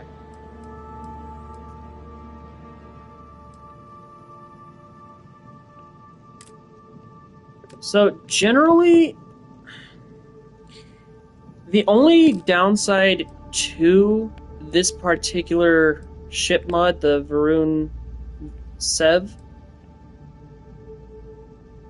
is like, for instance, this gun itself. It does 400 shield damage, 1000 hull damage. But when you look at... dig through here real quick. That's Darkstar. When you look at these, this only does 52 shield and 15 hull. Its Class A variant is 9 and 3. Oh, sorry, 29 and 9. The Suppressor C is 1.5 hull, 1.5 shield, and 166.3 electromagnetic. That feels lacking to me, to be quite honest. So whenever I'm equipping weapons on my ships, it's like I like the big gun, the howitzer, that's all cool. But for like small guns, I'm gonna go with something like darkstar, just because of the fact that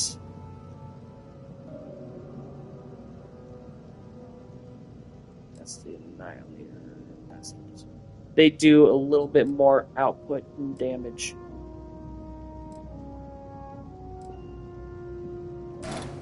Oh, god dang it. That's not right. No, that's 109 hull, so you're the disintegrator. So let's see. Put there. There. Okay.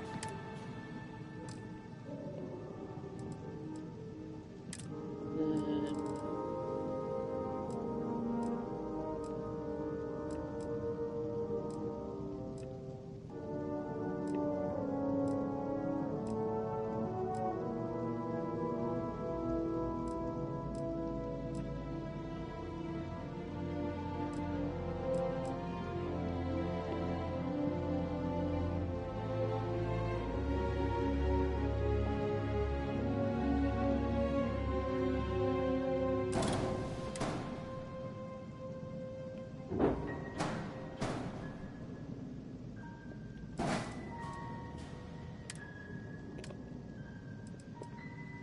I'm gonna put the howitzer.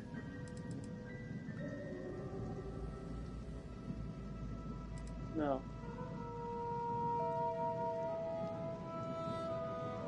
Particle stream there. Howitzer here. And disintegrator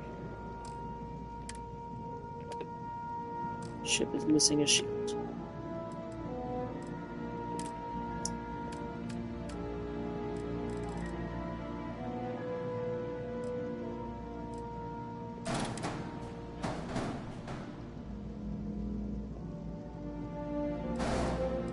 This is where merging again is loved by me. There we go. Oop, wait. Most important part.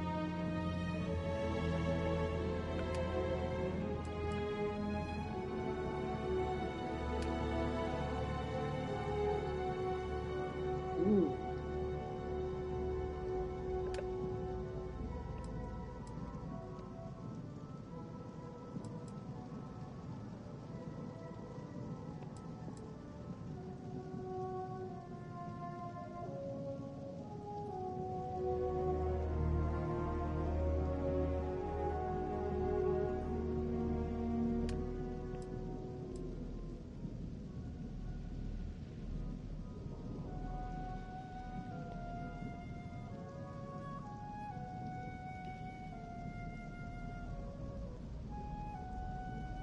Yes.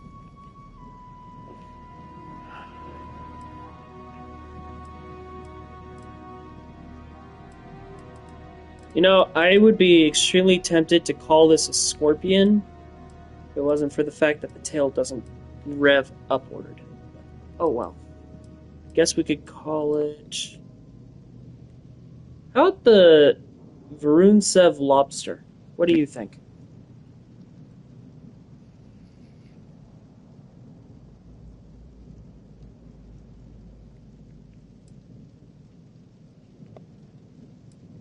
I think it definitely gives off lobster vibes.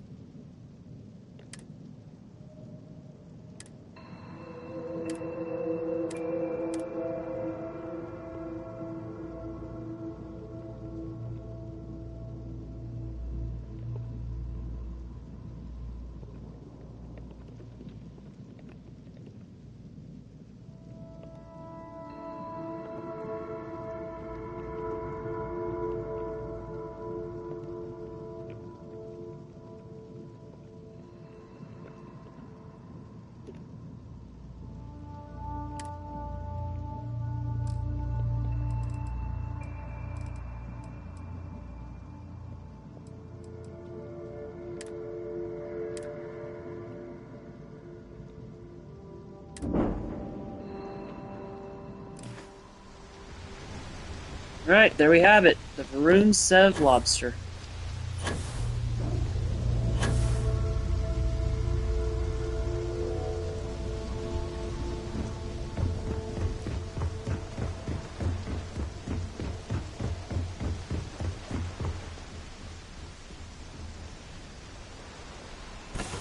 Board.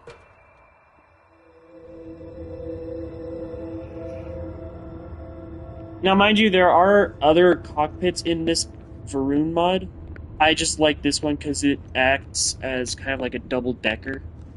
Easier entry, and you don't have to worry about, you know, the whole landing bay issue.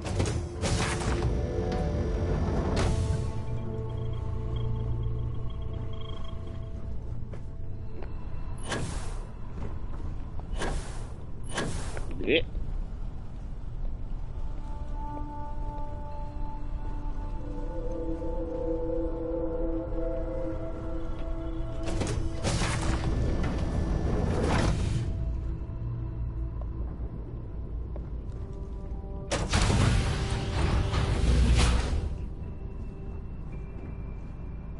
Huh.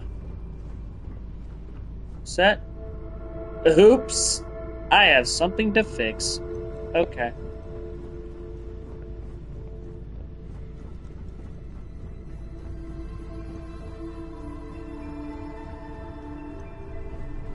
But yeah, this is the Y, what I was calling the Y hab, because it splits.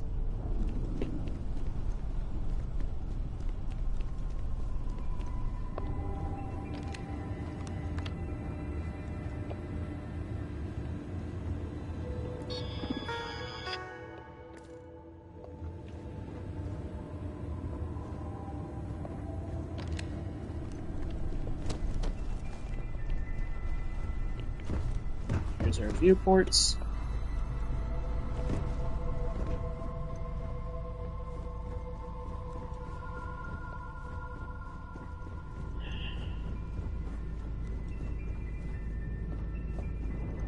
I forgot that I put those frickin' weapon mounts right where I planted the, God dang it. Okay. That's gonna bug the crap out of me.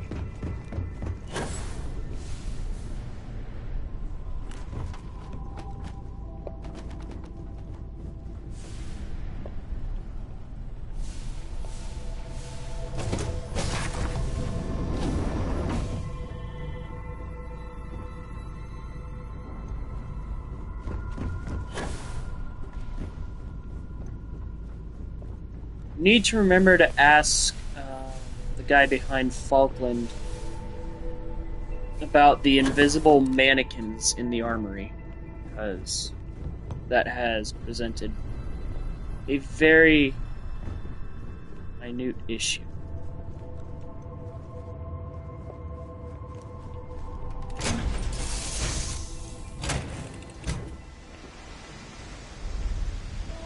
Ooh, shit.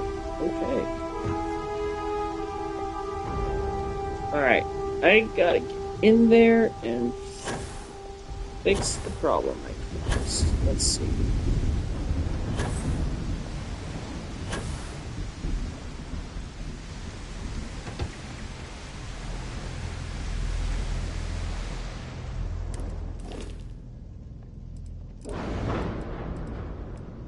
I'll grab you off of here.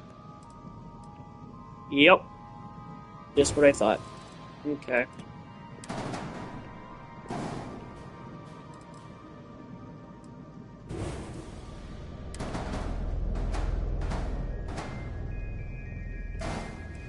Go. Where did I put it?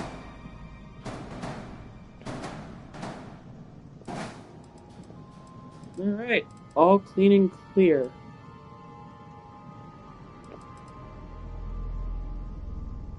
I'll put something on the front. I don't know.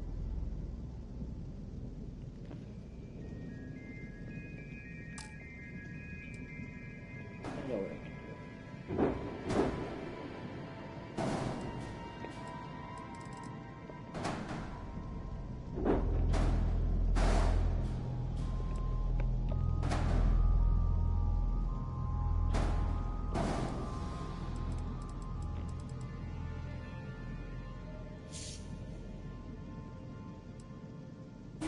No, I have a better idea. Hold on a second. I completely forgot about this. Where is it?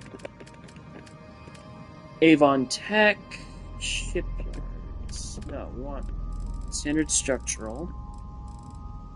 There you are.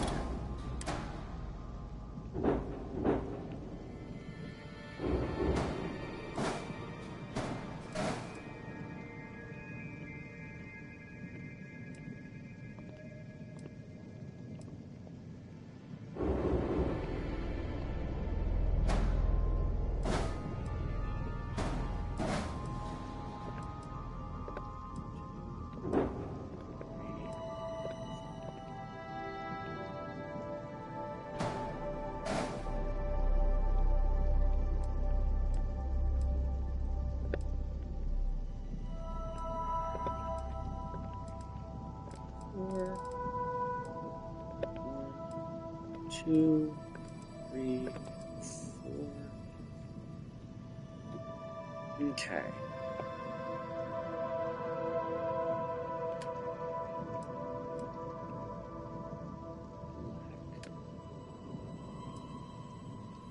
Red.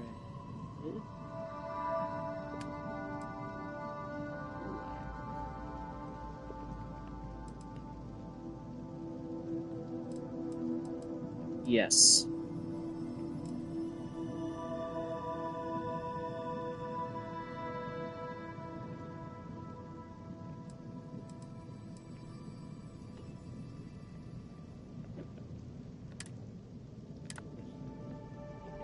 There we go.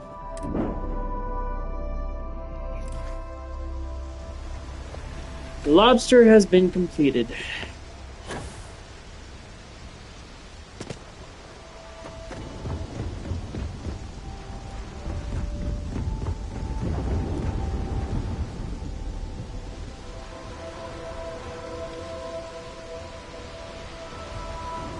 That's...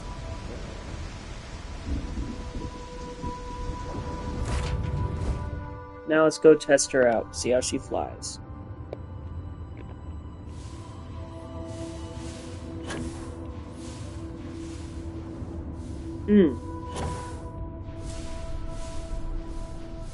That's weird. But okay. That's another bug with the gravitational thing. Loading into... Yep, cannot use while in 0G. Alrighty then. Gotta love that.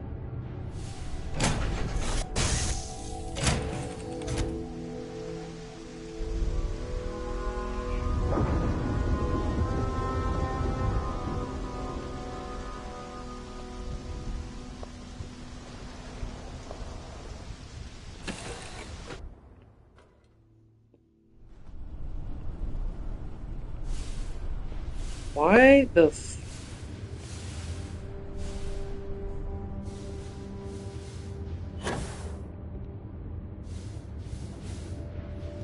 That is weird.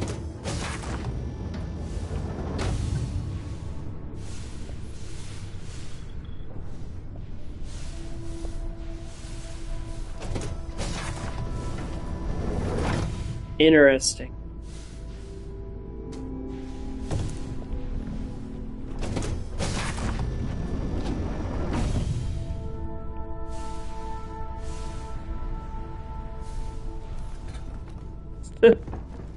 That was a weird bug.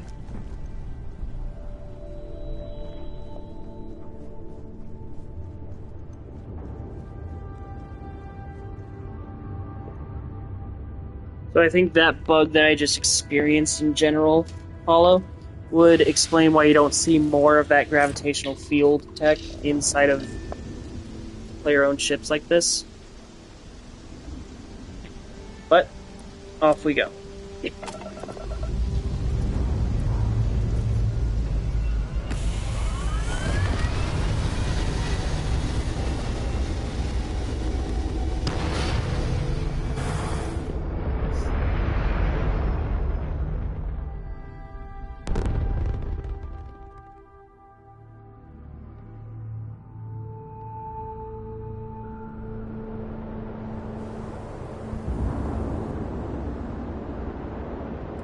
First things first, we're gonna power that.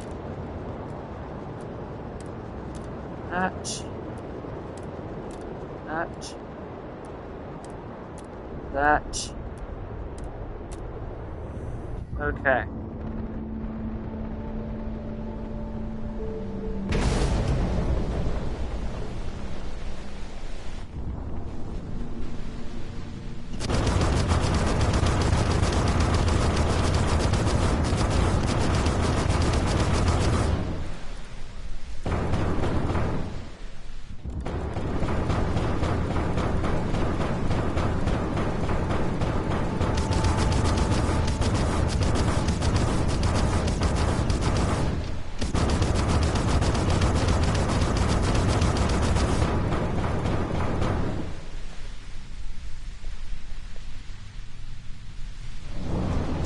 I think for battling purposes, we're gonna go ahead and fly to Crix.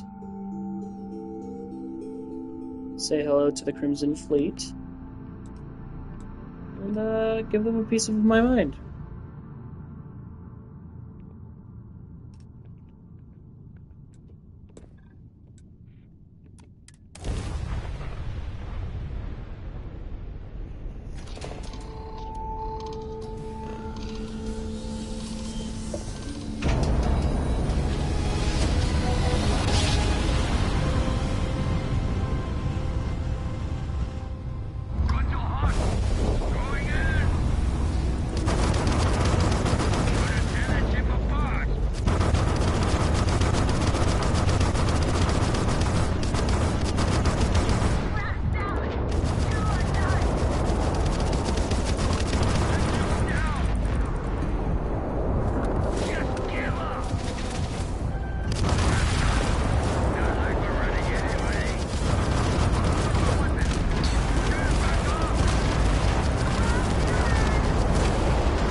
Handles pretty well in a fight.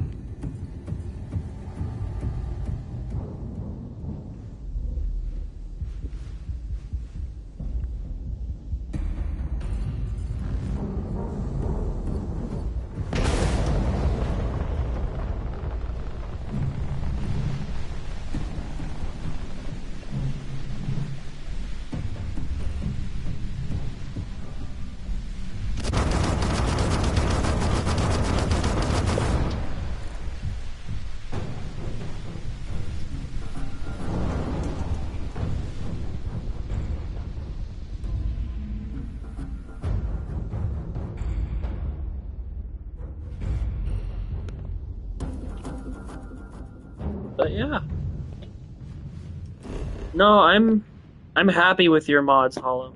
They are beautiful creations. And I can't wait to see them evolve some more.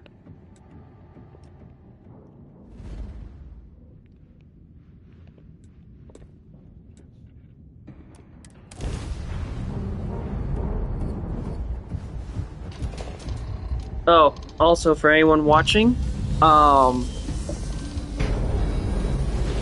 Free Lane's Terran Armada update added a new player home that you can get.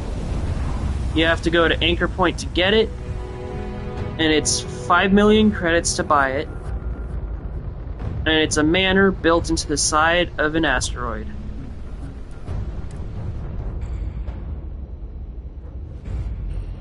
Oh my. That's an interesting visual effect.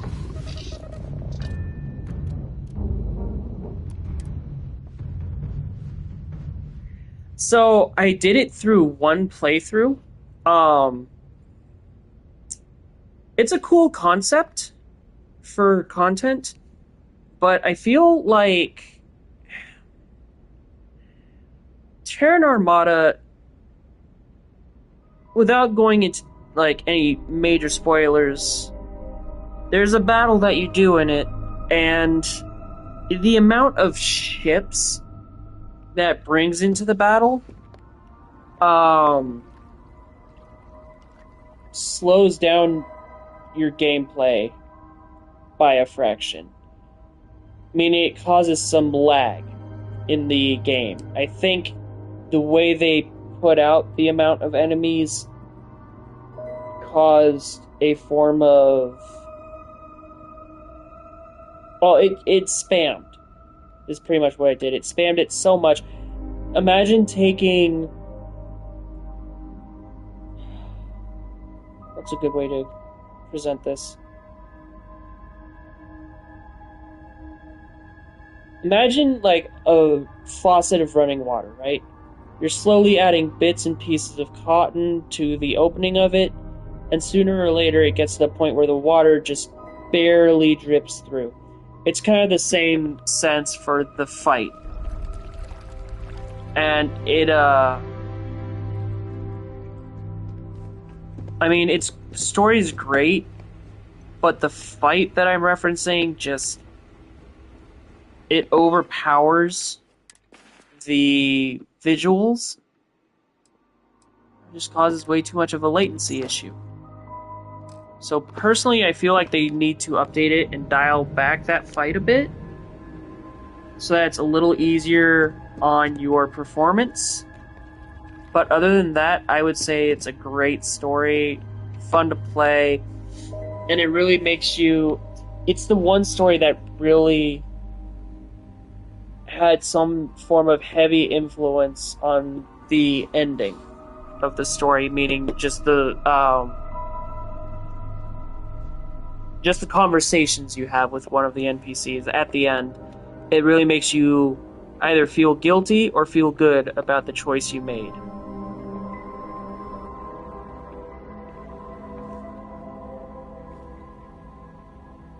God, I wish you could color these. But yeah, I would say if you haven't played it yet, definitely take your time with it and just enjoy some of the stuff in it, because it's kind of cool.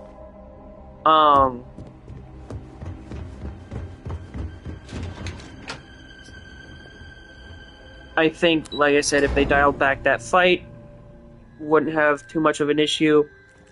But the story is worth it. There's a good couple side quests in Anchor Point that you can do.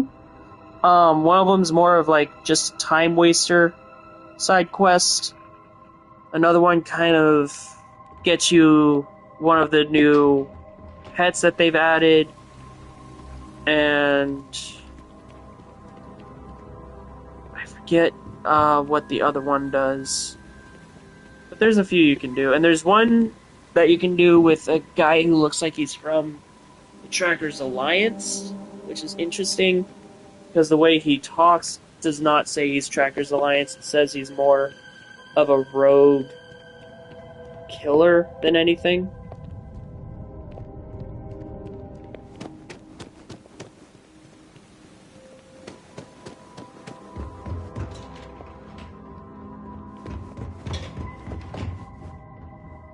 But I had fun with it.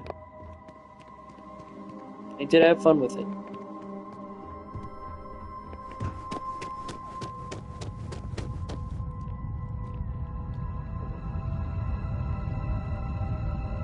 Here's some of the characters I've gotten.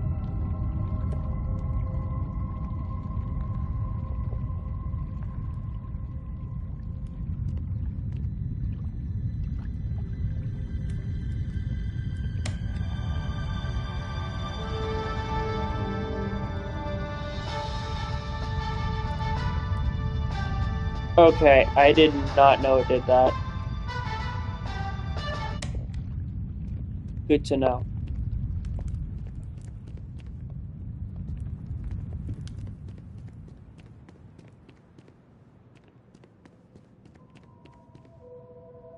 Huh.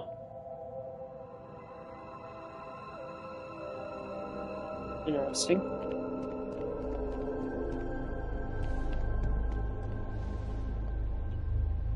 Succulent.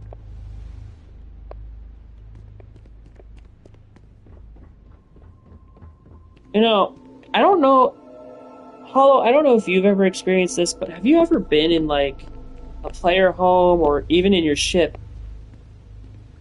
and it just feels like someone's there with you?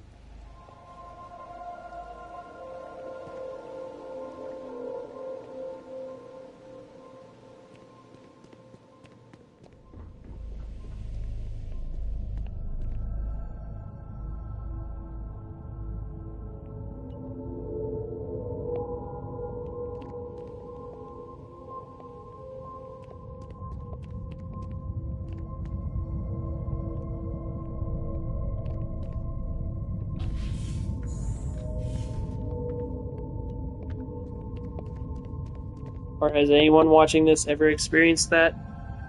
Where it's like you're just standing somewhere and you just can't help but feel like you're not alone in the area you're in?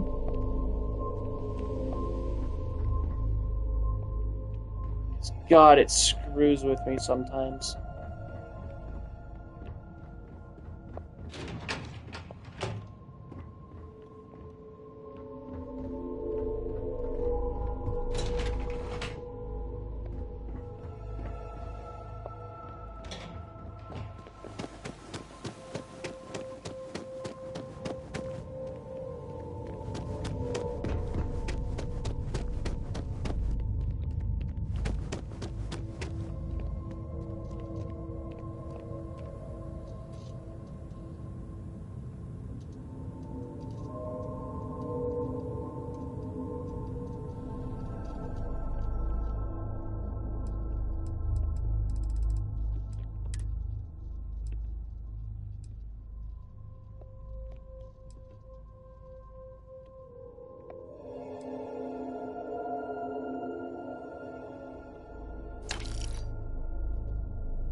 Yeah, I will say you will definitely enjoy it.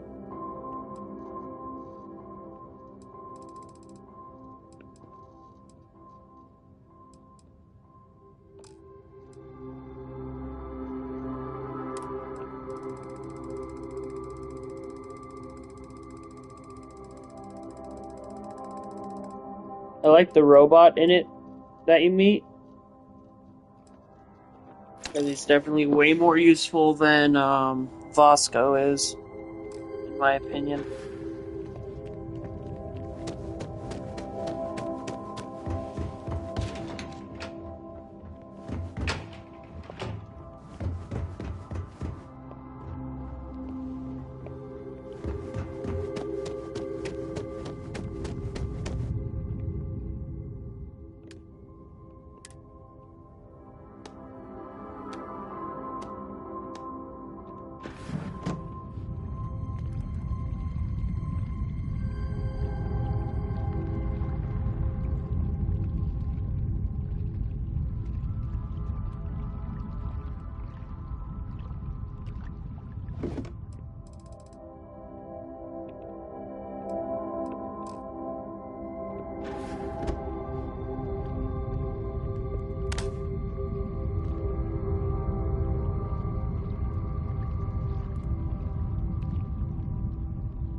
No, I more so meant, like, for instance, there was one night I was just on my ship, and it was just me, because, again, you know, New Game Plus, and all of a sudden I heard the sound of something docking on my ship, and I'm like, what the hell? Did they just add, you know, the ability for NPCs to dock with you? Because that was weird. And so I walked around and I'm like, well, there's no one on my ship, but at the same time, what the hell?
You know what?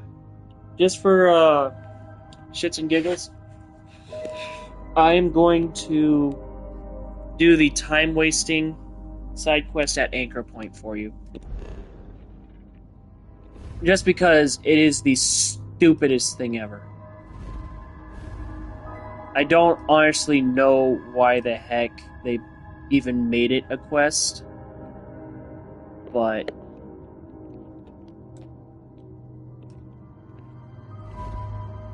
I'll go and do it. Let's see.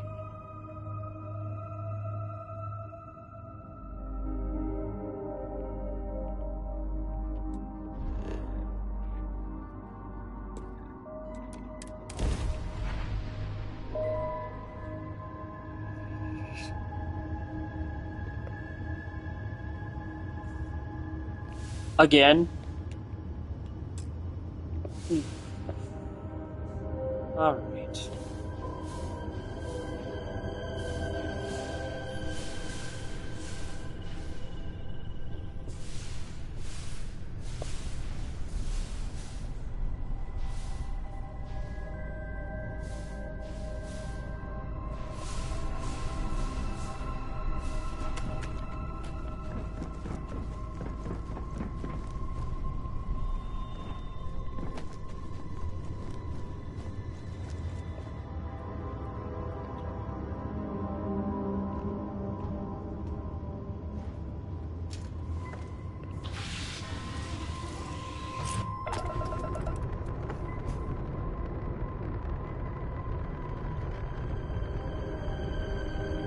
Okay, let's see here.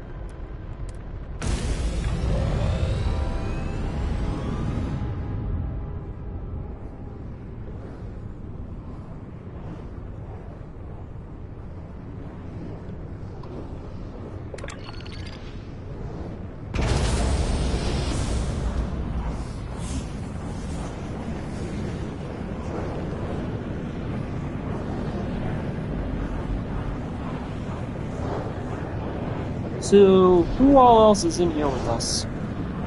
As I see at least one other person, if not two.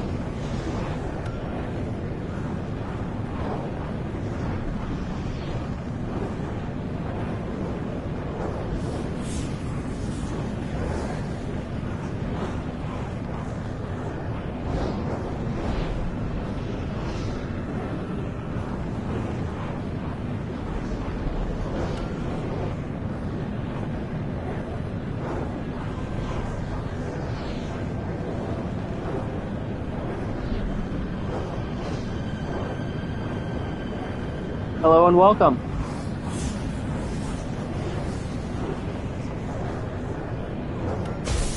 I'm about to go do one of the most pointless quests in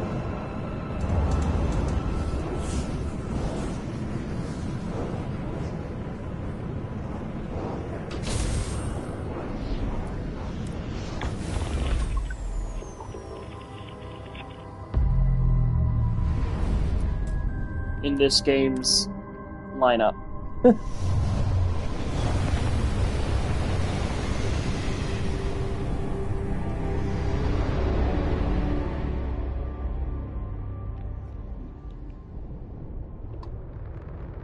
Also, I love how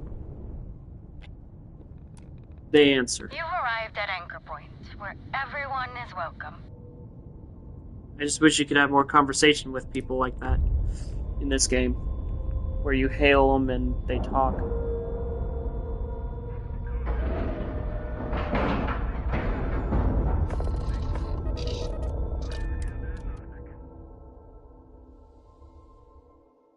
I wonder if this place has a ship services so I can change my ship. Oh, also, has anyone here watched The Mandalorian? I guess Hollow, since you're the only one talking. Have you watched The Mandalorian?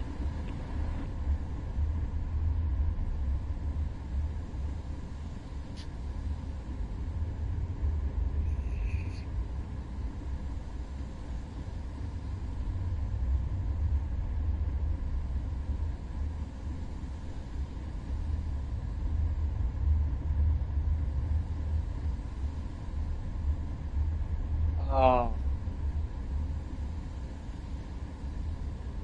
I forget, did he make it to...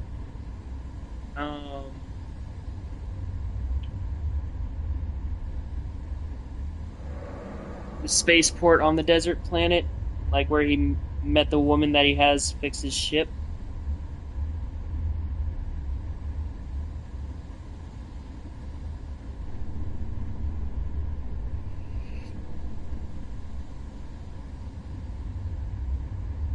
What is the name of that town? Okay, yeah, so that lady, tell me she doesn't look This like the here lady is a humble little ship from The services desk. Mandalorian. What can I do for you?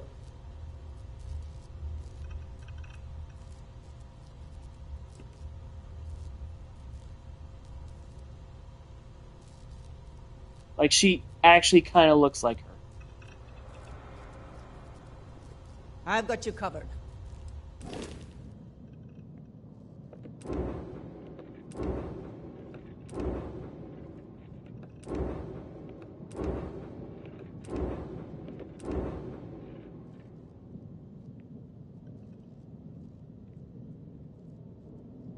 I need to change the guns on this real quick. That's the one thing I've been forgetting to do.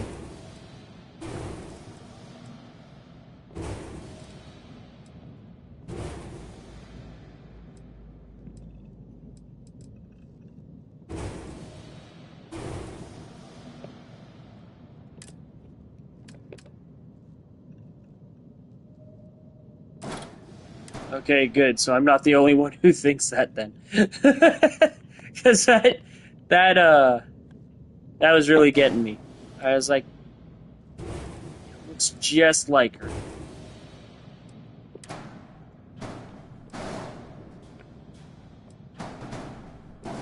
Okay, we're gonna put those there. Ah, shit.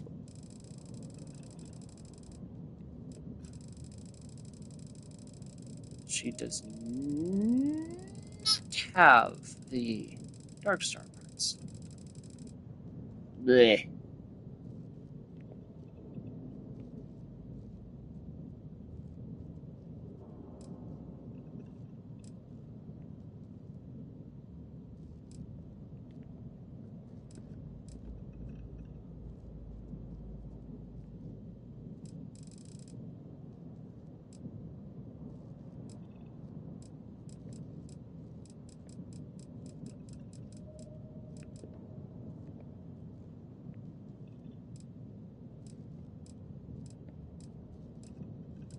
You know they're making a movie for The Mandalorian, right?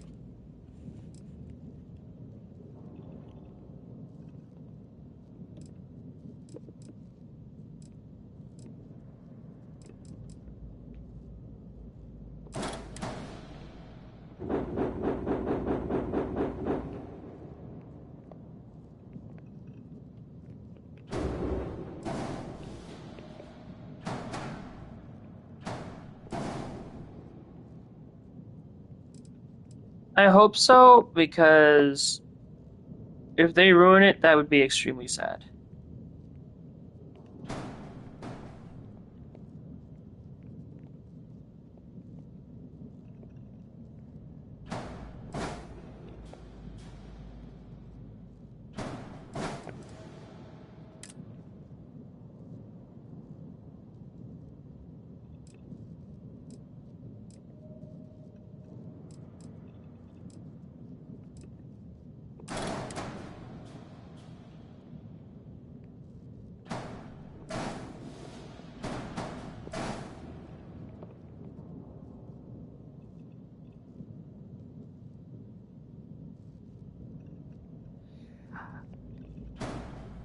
Yeah, I can agree with that. I mean, don't get me wrong, I liked Rey's character and everything, but it definitely was lacking, if I'm being completely honest.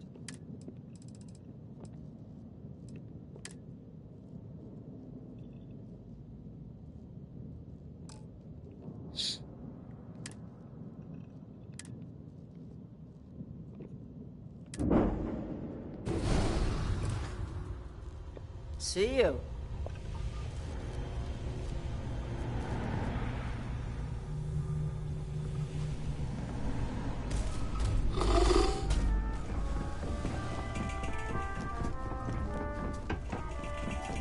I'm going to enlist in the Vanguard. I don't care what that old codger thinks. It's important.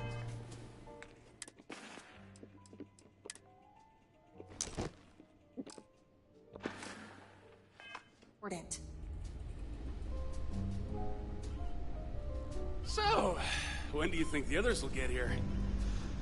Should be any moment. But their loss. I get to start the party early.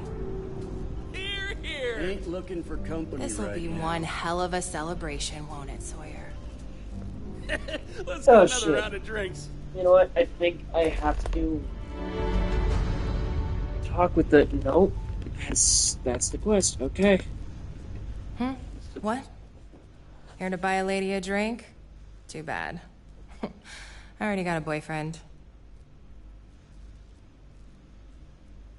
Enjoy this completely pointless quest.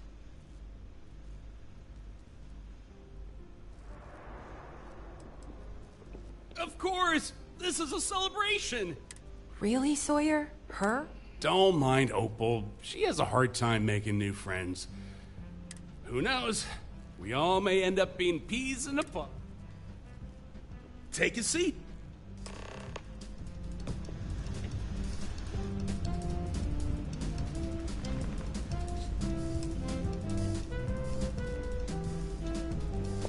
Don't worry, we order quality stuff, You ready? Go! Taking credits.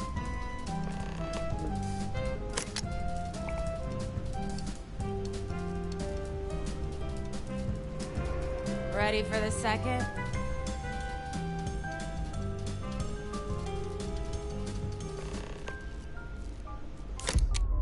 The others don't know what they're missing. Ready for the third drink?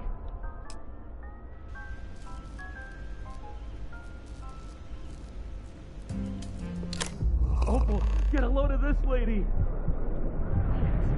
What time is it? Hey, Sawyer. We gotta go meet up with Sadie and the others soon. Oh, right. Hey, friend, you good? Maybe that was too many drinks? Here, let us help you. Once you get some rest, I'm sure you'll feel good as new.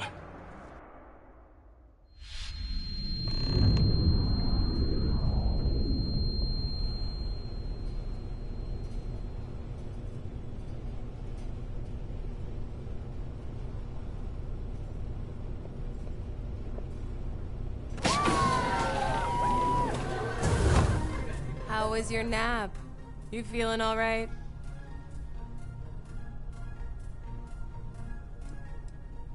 Don't thank me. Sawyer was the one with the idea to bring it here. You're on a Totally. ship. And the party still isn't over. We invited more in on the fun. Go ahead, have a blast, drink, mingle. Who knows? By the time all this is over, you may meet your new best friend.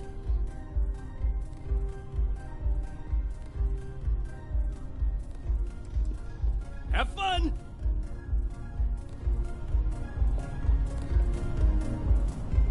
Having fun? I know I am. Don't be afraid to grab a drink. Sawyer's place is always stocked up. You're Sawyer's new friend, right? Surprise?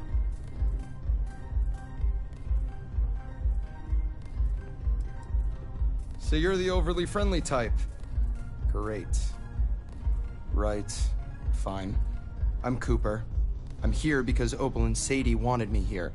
Not because Sawyer's get-togethers are my style. That's all. Give me 1 second. There's something I gotta do real quick. Oh, not that. Hey there. Want to share a drink?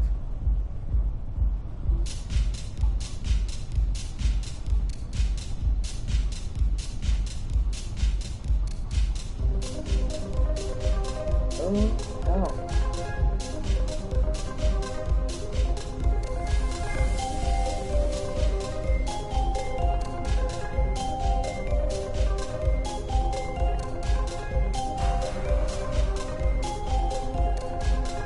Ah, yeah, new face.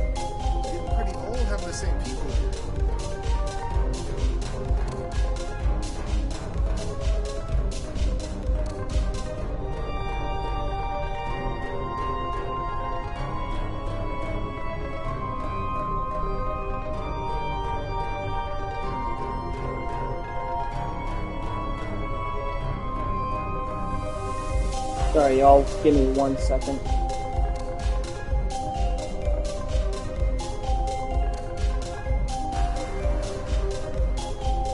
Don't be afraid to grab a drink. Sawyer's place is always stocked up.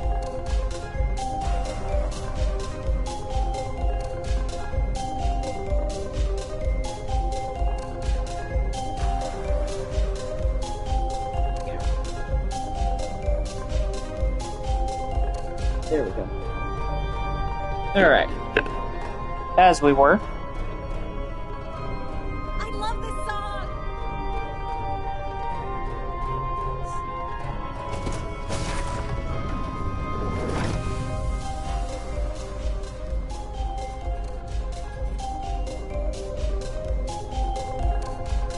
Sawyer's parties are the best game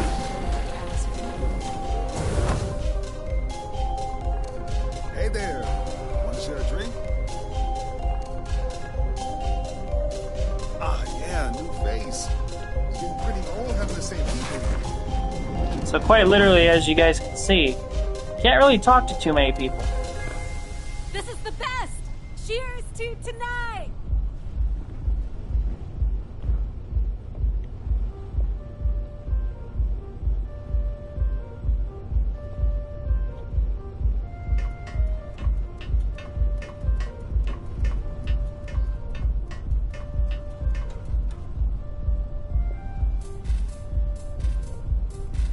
I needed this escape. Work has been driving me crazy. My guy, you need to learn to dance. You look like an idiot. It's for the free money.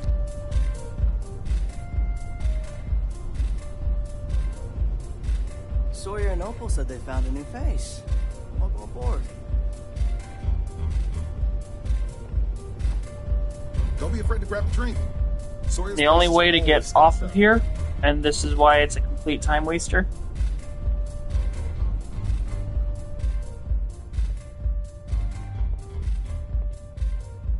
Man, I had to step out for a minute.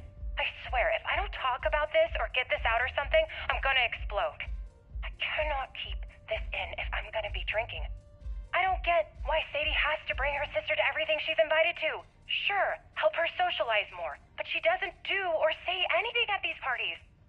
All she does is stand in a corner like some sad, lost child. Ugh, it's so annoying. I liked her better when she was sick. At least then she wasn't taking up space. Coop's nice, because, yeah, he's quiet, but he doesn't look sad or anything. Ren makes me sad. She makes everyone sad. I just don't get why she's always around. Okay, I better head back out. Not like I can stay in the cockpit the whole time. What a bitch.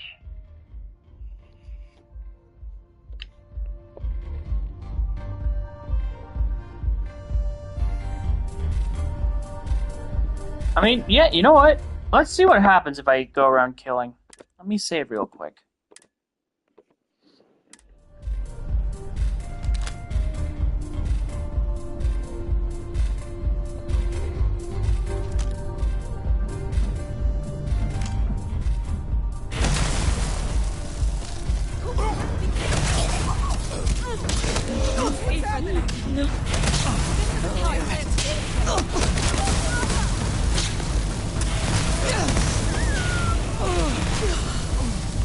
Sadie.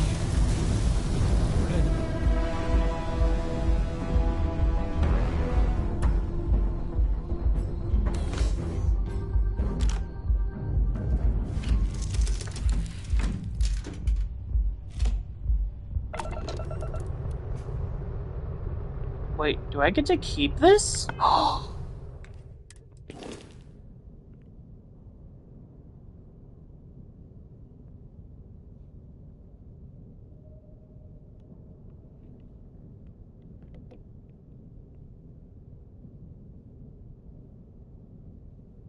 Well, you know what?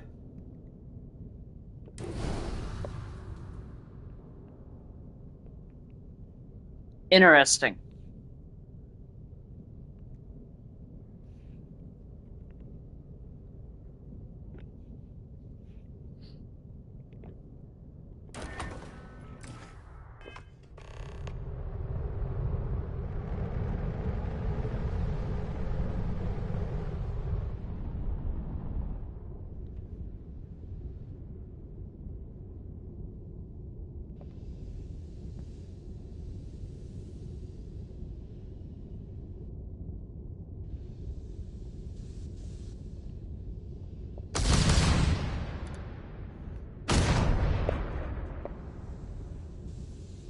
I mean, it's a piece of crap, but fuck it.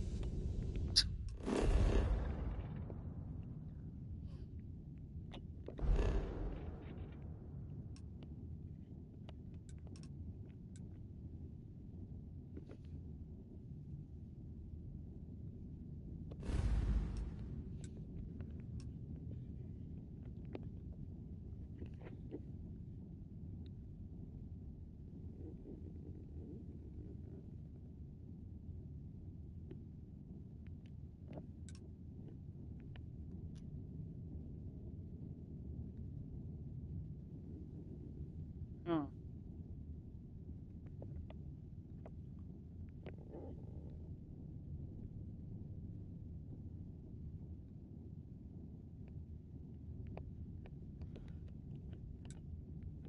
So, out of curiosity, the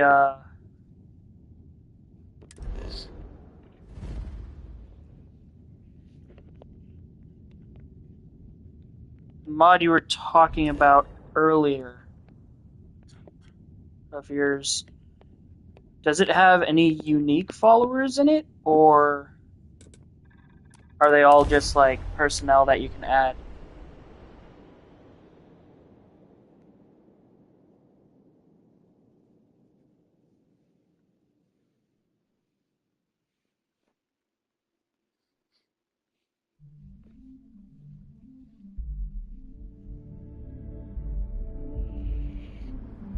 Over here.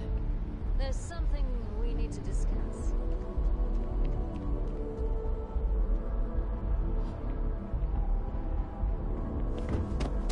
Need some work done?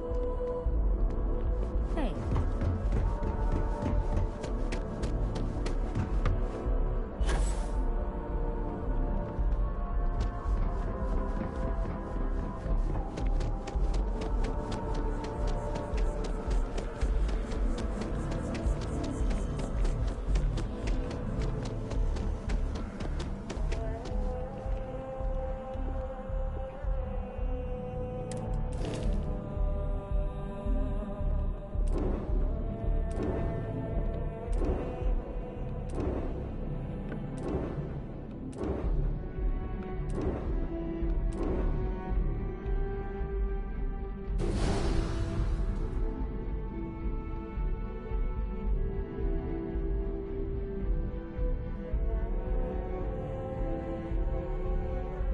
Hmm.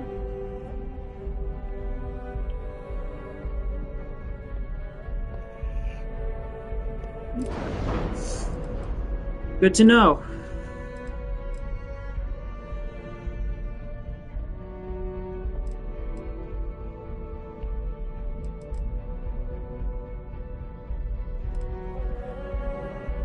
This one. This one.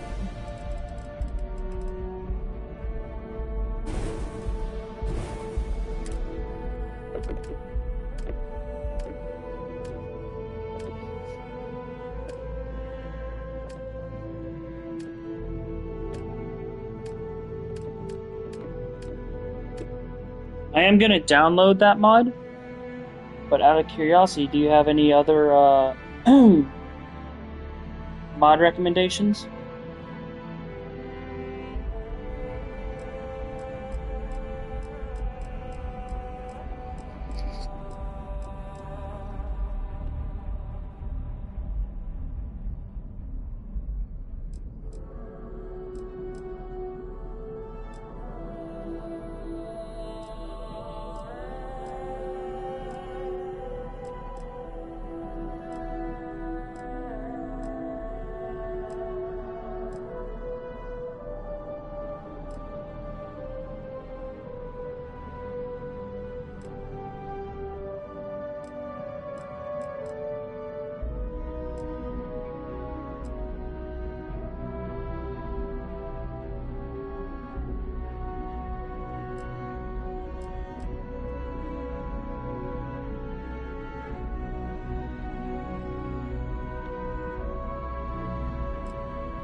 McLaren's Outfitters is actually perfect with free lanes.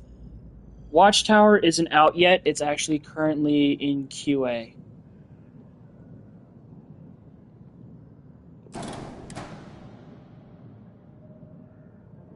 Useful Briggs isn't out yet either, which is really unfortunate.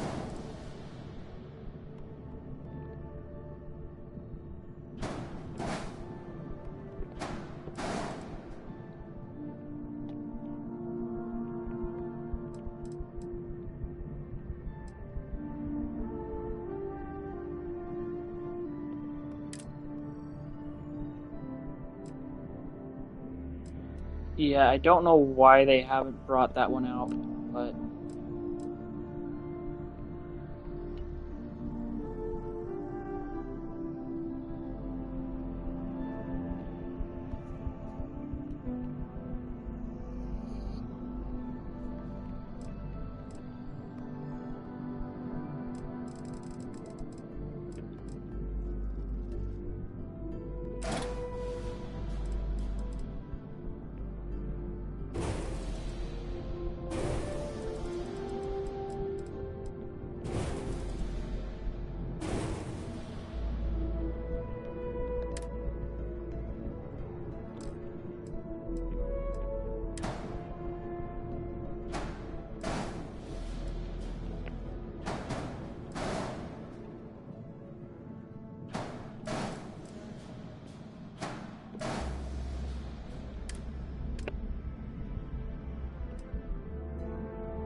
Actually...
Okie dokie.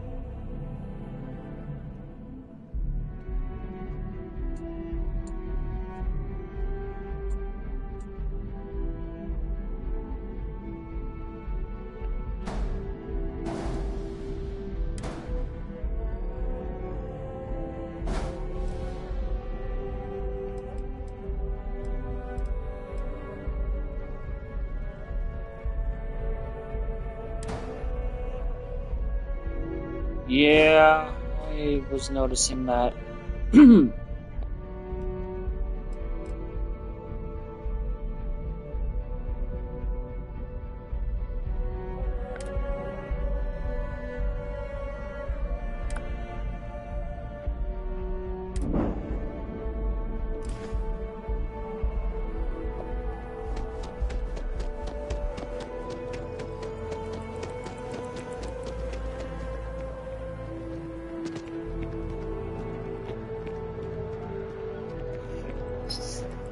Well, you know me, I'm the same way too. But see, here's McLaren's right here. Funny that you mentioned that, mod.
My thing is, like...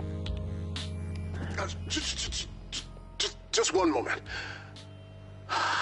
No, it's gone. Damn it. I almost felt like I was there that time. Well? Huh. All right. Bye. I will say... Maybe God.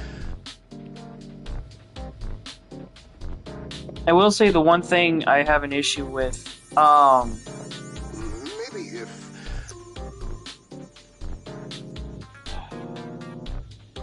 Lost my train of thought. Give me a second here. Oh, right. So, the exigency mod that I have by Kylarin, one of the things it does is it partners with McLaren's. And after you fully complete McLaren's quest line, you can actually create a very special spacesuit using the exigency program. The problem is, it says it requires like 200 something turn-ins, I guess, and I'm guessing that means I have to do 200 different breakdowns and pairings for armor setup. That is very time-consuming.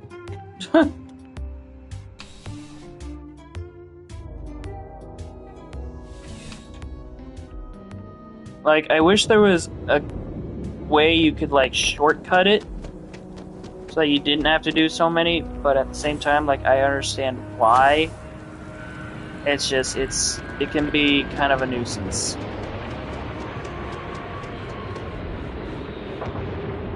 We're gonna go over to Lodge.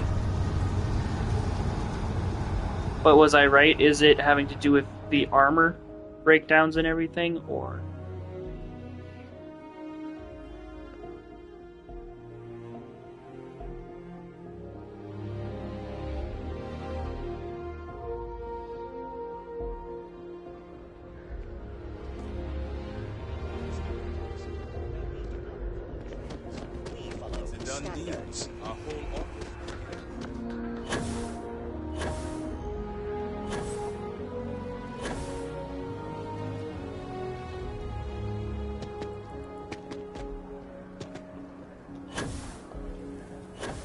Curious. I'll have to ask Kylarn about it, because that's... Like, I would like to take advantage of that and see what the Astra suit is that they're referring to in partnership, but I won't know until I do that.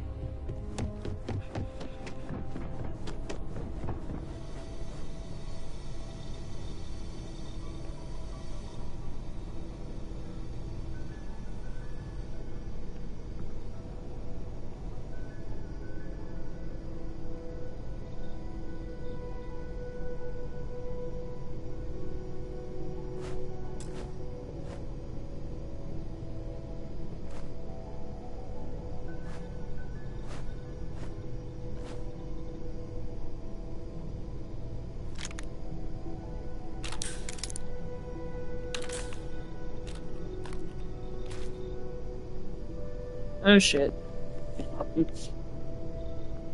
I gotta get a better fucking charger for that. Okay. Screw the food.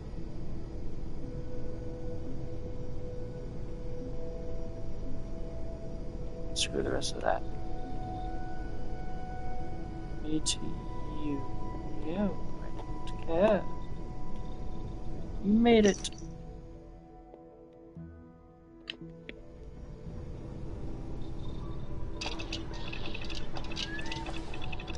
About slate. Okay, Baru, Amulet, Amulet, Serpent. So I want to do. Jesus Christ. Give me 1 second, I have to walk away to use the restroom. Won't be but a couple. Ow! Moments. That hurt a lot. Okay. Short intermission. Be right back.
Alrighty. Sorry about that.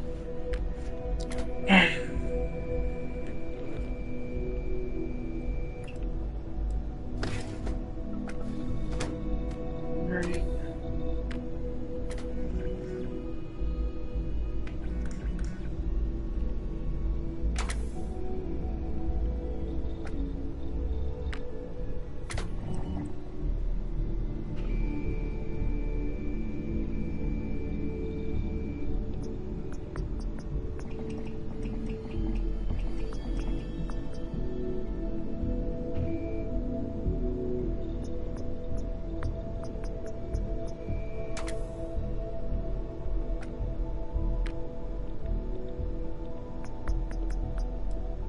Okay.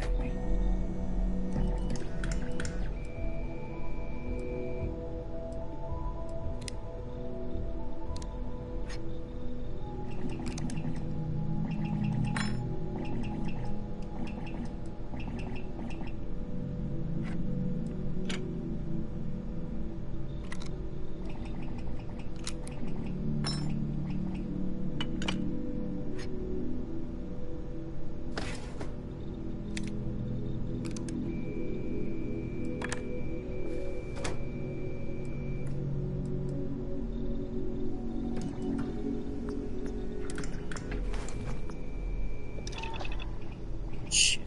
That's not what I meant to do.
That's better.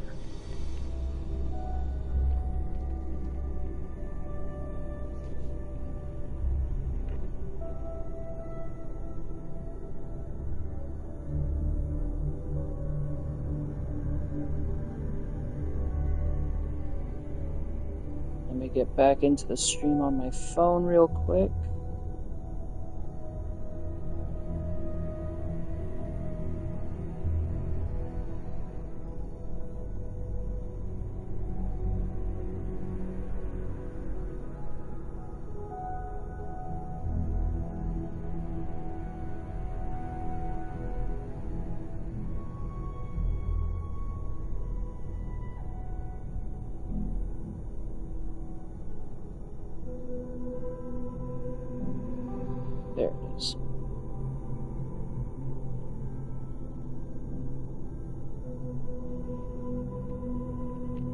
You too.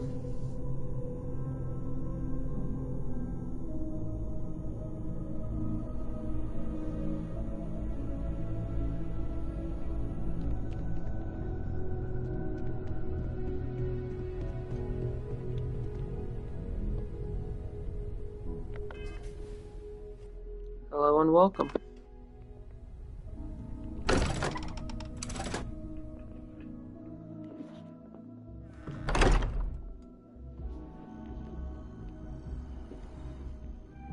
Oh shit.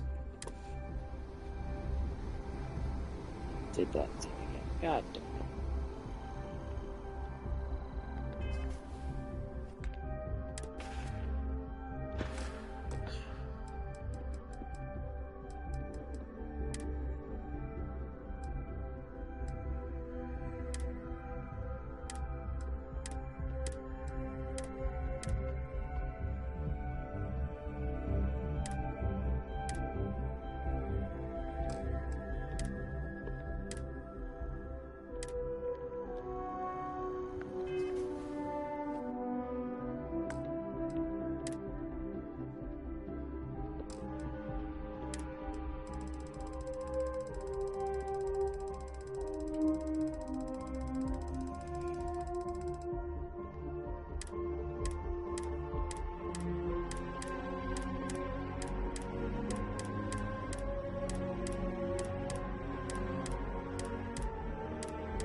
Hello and welcome.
Bear with me, folks, I have to restart.